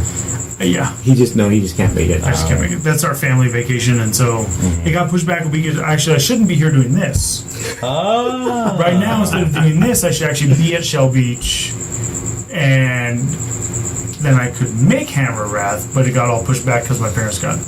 And that will be Think probably about whatever. between 40 to 60, depending how many we get. We're at about 25 right now. So Yeah, for Hammer people Wrath? show up. yeah. Oh no! Last time I checked Chad, he said it was more. I think. Oh. Yeah, I was just there today. but then I lied. Yeah, Then I just there was blatantly- about 25 around. Then I must have missed. No, then in all honesty, I must have as opposed to misheard him. people on Facebook promise. There's a big difference Oh, between okay. Facebook promise There's and 25 okay. signed up, but there's more people on Facebook saying they're going. Okay, that's what it is. Yeah. Okay. But So there it's was not no- just we'll get a like good just crowd. like just like Facebook. Okay. Well, so you're It's not a a- liar, but you're still a cheat. Right. Is that Yes. fair? Yeah. Okay. So it's just like Facebook. It's not your real life. It's your projected life. I don't understand the difference. Yeah, exactly. That's because you're. That's because you're a millennial, and in real life we only have 20. Actually, I'm not a millennial because I don't use Snapchat. I don't either. we won't get into that. You're Millennial sicking cutoff. me with your lies. Nice, go Rim. So All the Relentless D guys usually come. yeah, so Yeah, so Grant Brandon would have- Grant, because last year he won BAO and the Hammer Wrath GT Yes. back Yeah, to back. which So is- we expect the same way. And actually, our team lately has been talking about how to beat just Brandon That was. I was actually sick of the chat today, and I'm usually an active participant. I'm sick of that guy. No, it's because there was like you guys were talking about conscripts. Like every other sentence had the word conscripts in it. I was like, jealous. I was just like, gosh. Well, I don't get me. I muted the team chat at one point. I do it often when it's going off and off and off and off, and either I can't participate or I don't want to participate. See, So I'll mute the chat for like a couple hours, and then I'll jump back in. And After 200 messages. see, I want to face a copy of his list because I actually, with my current iteration, have a decent amount of anti-horde, like a lot. Bobby could probably copy it. Yeah. Bobby is our local IG IG player. Aficionado. Yes. he did. He copied the basic list, and Darian played it. Oh yeah. I asked how it went, and I didn't. They didn't. Bobby lost. Oh, did he? Yeah. Oh, Yeah. interesting. But why did he lose again? I didn't read it. TLDR. I lost, and there was a long description, and we had to start this, so I didn't read the rest. Oh, okay. Well, yeah. For me, it was. No, he played Jeff. He didn't play Darian today. He beat Darian yesterday. Oh, that's right. He beat Darian in his Gilman gun line, but Jeff And his Jeff- Orcs beat him today. No, he played at Eldar. He played. He You're played. just you're just Eldar. off. You're just off today. He beat. You know why he beat? Because All I know is that Adam knows everything. Apparently, we just make shit up. Because Jeff was ahead in Maelstrom. Nobody would know we were lying if we just went along with it. Fair enough. No, it's more fun debunking you guys because I sound smarter. No, that's fine. It's the only time I'll sound smart. Because he was ahead on Maelstrom and he couldn't kill he only had one model alive left, Jeff did, and he couldn't kill him. He only had one more left and they ended on 5. Oh, okay. Was he trying his Yunari? Is that what it was? Yes. I think he was running He Yunari. he was again. running Yanari. If it's anything, yeah. Eldar suck. So we're looking That we can agree real on. quick, what would you change about your list going into Ham? I actually did an update on it today, and I think what I would do is I would drop 2 hammerheads Okay. and I would bring 5 piranhas. Because piranhas are ridiculously cheap. They move 16 inches. They come stocked with gun drones, which you can drop off at far off objectives and then go somewhere else. Okay. You can put fusion blasters on them, and given how cheap they are, it doesn't break the bank, and they can take seeker missiles. Nice. So you have, for the cost, in my current list, I have 10 seeker missiles. The way I did it now, I now have 14. Okay. John, even though you're not going, let's assume you were. Yeah. What would you change about your list? I would probably go back to my original idea. So I dropped the Sikaran and Contemptor, and I'd take Terminators. How many? I would take 8 Tartaros Terminators with combi bolters and the autocannon. Tartaros because they can move 6. Yeah. Okay. And they have combi 5, bolters. and they have combi bolters, not storm bolters. So the combi bolters are rapid fire too. Okay. So that means that when I drop in the 9-inch bubble, I'm actually firing. If it's 10, I'm actually firing 40 shots. Oh wow! So that's it can really good. help clear out the conscripts really fast. Strength 5, AP. No, strength 4. Strength 4, but still, It's a bolter. It's just It's just number of shots, massive number of shots. yeah, just throwing dice. And then I would give a bunch of them lightning claws, which you can do on Tartaros, and you can't do on regular Terminators. I thought Just you could one, bring. no, one lightning. One lightning claw? You can do doubles. Tartaros Terminators and Cataphractes in regular Space Marines are the ones They that can mix. They can mix and match. So like half would have guns, the other half, but guns, and what would their other hand have? Gun and claw for some. Or Why don't you do all? Oh, I see gun what and you're fist saying. for others, because I want a couple of fists. You're saying that regular Terminators can only bring lightning claws, not do half and half. Right. Okay. If it's normal Terminators, you If it's either have the Indominus. Assault Terminator Squad. If it's in Indominus Army, you take the Assault Terminator Squad, so it's either double lightning claws or hammer and shield. Okay. Or if it's a Terminator Squad, it's Stormbolter Power Fists. Okay. Or Chain Fists. Yeah. And then we can get heavy weapons. No, that's pretty nasty. If the regular Terminators could take the combi bolters and the assault cannons, or I could take the assault cannons on the Tartaros, that would be awesome. Yeah. Well, since I won't get a Scorpius in time, Right? I have to basically scrap a bunch of it. I'd have to drop the Predator, one of the squads of Raptors, 2 of the squads of Nurglings, and 1 squad of Cultists for a Raptor. Fire Raptor with heavy bolters. I don't know. Why don't you add your Earthshaker cannons? You have them. Because then I'd have to add. I don't have the model, and I guess I can buy one really quick for. Or you could borrow it if Bobby's. No, not I have the Earthshaker. I have the model. That's why. Oh. He has Earthshakers. I have Earthshakers. Oh. I ran Renegades, Oh well, yeah. He has the actual Forge World. and I have the actual Forge World ones. Oh really? Okay, I see. Cool, because you said you have to build one together real quick. That's what I thought you meant. No, I meant to build a. I won't get the Scorpius Whirlwind Okay. In time. in time. Okay. I was thinking of Fire Raptor, a second unit of Brimstones, which would bring my Bubble Raptor back to the normal size. And then the Fire Raptor, because the idea with that would be shoot that up because it moves like 55 inches or Yeah. whatever, and use all those shots on whatever artillery they have. It depends if they have artillery or not. Yeah. If they have artillery or stuff that And if not, ignores it's my good at sight. shooting other stuff too. Yeah, so whatever. clearing out Fire boards or Raptors are whatever. good. I've always said Fire Raptors are good. I just don't want to put one together. They are, I had Travis build mine actually. I played against Danny Kwan once when I was having him basically beat the crap out of me so I could figure out how to play So eighth. that's every game you guys play. Pretty much. Pretty much. I do have to play against it with a new list I have, but he brought in one of his lists. He brought 2 Fire Raptors, and Two is it's one of the few times I almost threw my dice, like in the parking lot. I was this close. I was. This I've always said that if I bought a Fire Raptor, I would send it straight to Frontline Gaming so that they could build it and then give it a level 1 paint job, Oh, and then you do the rest. and I do the rest because I don't want to. Sad Clown has a question for you, Sure. John. For who? What would the cost of that unit of Tartaros Terminators be versus 2 5-man tack squads with 2 power weapons and a drop pod? The drop pods are too expensive. So the drop pods make those tax squads too expensive. That's already compared 200. to That's the- already 210 points just for the 2 just for drop the pods. Yeah, Can't you have one? No, I think. What about 1 pod with 2 5-man just combat squad? but at that point you're losing the firepower because it's just bolters. Oh, right, because you can't bring. Okay. Yeah, You can give them a special weapon, but that's probably the about drop it. pods are a problem because drop pods are so expensive now. Mm-hmm. Drop pods they're just too many points. Yeah. Yeah, actually, if you're I interested do in miss- Terminators, there will be an article from me, I think this week or next week, on Frontline Gaming, going through the vanilla Terminators in the new codex. So I'll do the And rundown. unfortunately, we can't use the Chaos Codex when it drops on the weekend because the weekend of Hammerwrath is the weekend that the Chaos and Grey Knight Codex drop. So unfortunately, I can't use them because there's a 3-day moratorium for both FAQs. I wonder why. Bullshit, burn it down. And And the codexes. That's it. Burn it down. So nothing else. If you guys have any questions, real quick. Yeah, because we went pretty long. Yeah, we did. We cleaned house. I figured we would. So. Yeah, I mean, I get that it's for clearing the conscripts. I just the Terminators can then do other stuff too. I don't think it's enough to clear conscripts. No pod takes scouts with snipers for killing the commissar. That's true. You could do that. That's good. Total cost is 242 for the tactical squads and a single drop on. How much is the Tartarus are probably around that much? No, the 10-man Tartarus is like 3. Oh, 10. Well, that's a bit much. Well, but then you're also looking at Terminators with 2 wounds, 2 up save, toughness 5, or toughness 4. Yeah. Or Tartarus if 4 the point or 5? is to simply clear the conscripts with some shooting, then I would agree with you. Yes, the tactical squads in a single drop pod is probably better if you're just trying to clear off a ton of conscripts, especially after you've sniped a commissar.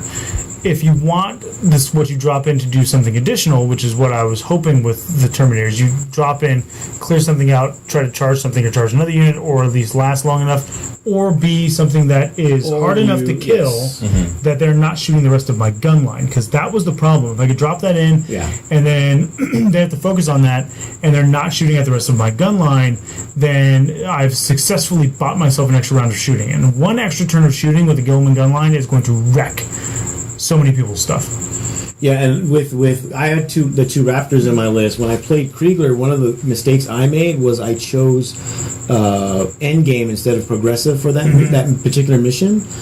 And if I had chose progressive, the deep striking Raptors would have got me a bunch of points. Yeah. And I could have evened up with him, and I still would have probably lost because of tertiaries and the secondaries. But it gave me a more fighting chance and a better score, especially going into the last round of Free State. Yeah. So that's why I'm keeping the Raptors and I'm keeping the 1 squad of Nurglings to put in someone near an objective or in someone's backfield. Yeah, that you're absolutely right. Was the point of the 2+ safe, the complaint of high ton shooting. So what I'm saying is, they're going to be more durable than the tactical Marines are, and they're not going to live. Harder to shift out. They're going to be harder to shift out because it's going to take more to kill them, which means it takes more shooting away from them shooting at my Devastators. And they're going to have to, because if they do get in combat or close enough, like with Celestine or the Abaddon, you could probably ignore the tactical Marines if you wanted to, because they're not a huge threat, and it would take less shooting to kill them down. But you can't leave the Terminators there because the Terminators are too good. Or if you shoot the conscripts, you don't clear them out, and they burn 2 CPs to have them auto stay. Yeah. Then they're just going to assault the tacticals with those guys while you're too busy shooting the gun line. Not to mention which your damage high AP comment was more oriented about, we both are now fully deployed, you go first, half my stuff is now dead. Right. Termi start off the board. Yeah. So they can come in, they can do a bunch of shooting, and then they can charge. So yeah, Goraim has got what I'm talking about. It makes them use that shooting on the Termies instead of the rest of them. Yeah, it's the same reason why I bring bodyguards. They don't have any guns, but they make you not shoot at long strike. Yeah. I think that's why Alan had Scarab called Terminators. Yes. Yeah. With his Magnus. He took my idea, which I dropped after my game with Darian, and then I regretted dropping, but I had already started painting the Sakaran and the other stuff. I think you're too reactionary sometimes in terms of... I've never said I wasn't. Fair point. So. Any other questions? Questions, comments, concerns? Any Tau questions? I don't want any concerns. No, I'm just kidding. Care about your concerns. See, I beat no you too. questions. No Tau questions because nobody cares. Okay. Was it McCovey's list all commanders? His list I thought I counted 7. It was a lot of commanders. It was actually a ton of gun drones, which I was very surprised about. Which he could get away with without, commanders are hitting a 2-up, so they don't need markers. So gun drones don't care. Yeah. No questions. He's just saying he does the same thing with flayed ones and death marks by giving something you can't ignore to your opponent to have to kill so they don't kill the rest of you. Okay, so I should tell my nephew to buy flayed ones and death marks? Sure. Sounds legit. I'll tell his dad. He listens to this. He'll know. Do Sal till crumple? They do, except the commanders, and that's with a caveat. Commanders can actually hold their own in most close combats, unless the unit that they're fighting is specifically close combat. Right. When my one game against the Tau player, I was like, okay, so I can't assault the Tau suits because they have the flight keyword, right? And he's like, no, absolutely, you can. You can. They can just. They don't have the. They don't have the airborne rule. Yeah. He was like, you absolutely can, and you probably should, because at this point I was losing. So that's why he was nice. So I assaulted with the Contemptor and wrecked one with the Contemptor, and assaulted with Gilliman and wrecked one with Gilliman. Yeah, no, they're very easy to kill if you have a dedicated assault unit. The only dedicated assault units we have are the Crew, and they will. Vespids. Vespids are awful in close combat. Yeah, they're shooting, but Crew are really good at absorbing that first melee assault. They die instantly. They have a 6-up save. They can barely do anything back. Well, that's like the conscripts. Yeah, but I will say that the Crew are actually good against guardsman value targets if they're attacking first. Okay. There was in my game 6, I did charge Tempestus group with a full 10-man squad of Crew. One died in Overwatch, and I took out 4 or 5 of his models, and they died of morale. So like it was the first and probably only time they will win a combat ever.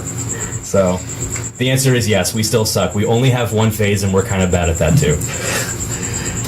You're still sort of good, kind of. No, it's basically you have to take advantage. The way you play TAO now is you have to take advantage of every single scrap the Codex or Index has, while simultaneously taking advantage of every rule that the board has. Like you have to. Playing TAO is playing on ridiculously hard mode. Unless you're bringing all commanders, which in that case it's like, is your opponent smart enough to deal with commanders? Because a lot of people forget too now, I can't target the commanders because their characters, oh man, that stinks. Target the drones. They're 2-man squads, they'll give you kill points. Yeah. They've got 4-up saves. Even the shield drones are not that great.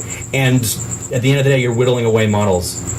You're gonna be fine as long as your list isn't very elite heavy, which is what commanders would excel at. I looked at Paul McKelvey's matchups actually to see who he played against, and every single one was in his favor except Brandon Grant's, because Brandon was able to push him out. I'm guessing this is what happened. He was able to push him out of that 18-inch range, right? Because you have a 9-inch deep strike buffer. Then 9 inches, you're not getting past all of those conscripts. Yeah. So he's not doing anything there, and that's the one thing I do differently with commanders is I bring the 36-inch missile pods.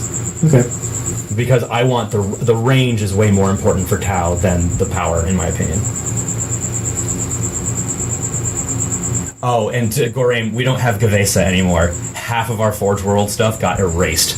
So it's not in the list? No, we don't have Gavesa. We have no Kroot stuff at all. But they said the Kroot stuff was going to be, I guess, in a future, which means whenever. It means whenever, and honestly, like get to it. They're not going to do it. There's no huge clamor. I mean, there's no huge clamor. No huge clamoring. You were the only ones who used them, and you used them wrong. If I remember. Oh, Gavesa? Yeah, you had to bring them for one unit of Fire One Warriors. for one. Yeah, which I didn't know because I didn't actually own the dang book. Because I'm not paying $100 for a Forge World massive. Well, novel. now you can get them for cheap because I got the Orc one for like $20 or $25. See, I would totally get them now for all the pictures and diagrams and that's what I got. Yeah, that's the fluff. Those are cool. I would never buy it because I never played Orcs, and it shows that it's a 5th edition book. Oh yeah, for sure. Yeah. Termies only do 11 unsaved wounds. No, that's the math for the Termies against. Oh, but he's asking a question though. Oh. Pulling the models from the front will get them out of realistic charge distance, allowing the conscripts to charge you, and the quality of shooting to still shoot at the rest of the army. Yeah. Okay. I guess I don't understand in that case, I think John would probably just use it as a what they call a whatever Carnifex. The new term now is for as a distraction Carnifex. Which is a distraction unit. Yeah. A durable distraction unit. Mr. Lemonify, the Overwatch TAO, it's actually more like disparate. It's more like I barely hit anything in Overwatch now, and if I do, it's dead. It's as opposed to 7th edition where I could put a couple wounds on it and maybe kill something. Right. It was a little That's more. all or It was nothing. a little more average. Yeah, now it's all or nothing. Well, especially with the thing that you have to actually treat it like a shooting phase. Yeah. So if you had flamers, like I remember playing, I think it was Nikhil. Yeah, Nikhil loves and TAO flamers. we went through the part where it's like your flamers don't work because I'm over 8 inches away. Yeah. So if you're smart enough, you can deal with it, and also to who you're declaring a charge against and who you're trying to tie up with. There's ways to get around it. Yeah, with the consolidating moves. So. Yeah, not to mention which if you're doing the supporting fire, that unit can't overwatch for itself.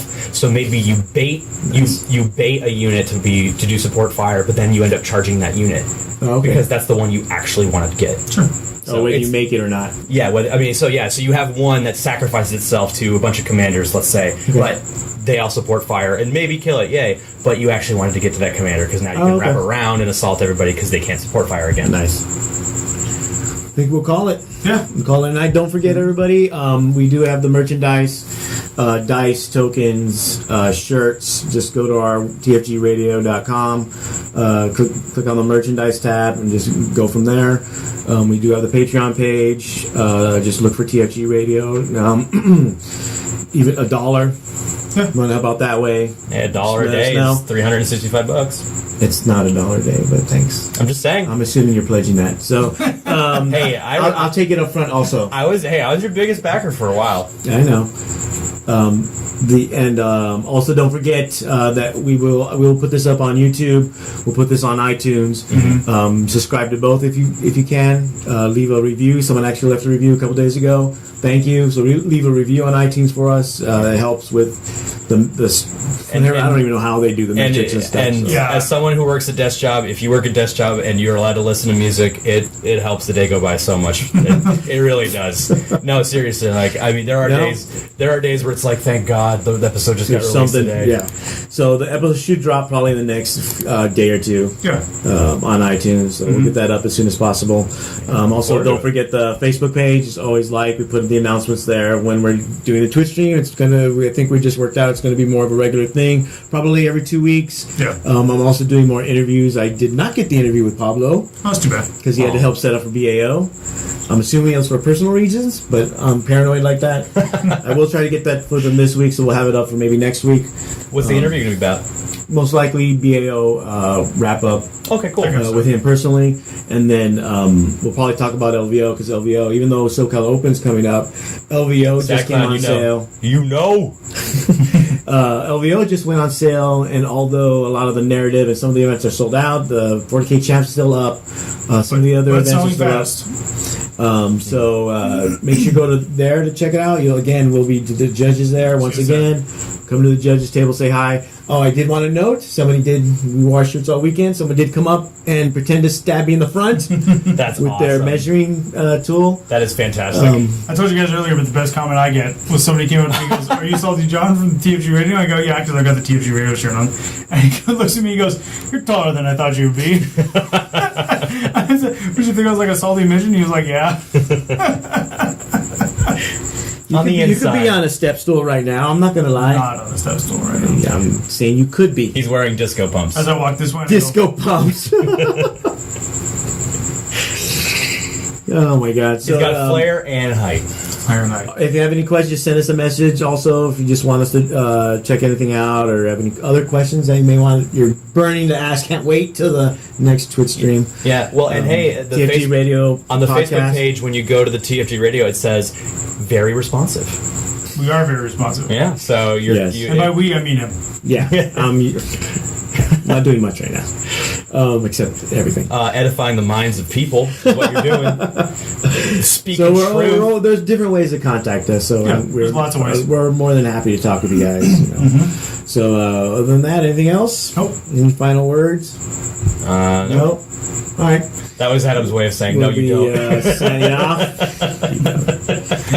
You're on this against my strong This is the protestation. the test trial, and I already failed. I failed 10 minutes in. We'll be fine. Once you said yes. If you're going to Hammer Wrath, you'll see these two guys. Yeah, So not just John. say hello. You won't see me, unfortunately. We'll be having fun without him. I know. It's unfortunate. First one I missed. This will be the Only third. been two. Shut up. This will be the third. I'll only miss one. Yeah. With BAO, I've been to 5 of the 7. And With, which BAO did I miss? I missed the 3rd. And I missed Really? the 5th. Okay. This is actually my first BAO. I missed the 3rd and the 6th. This will be my 3rd. I've been to all 3, but I've only played in the first one. I helped run the You second helped run one, the second one. but I was still there. So, signing off. Yep. See you guys later. See you guys later.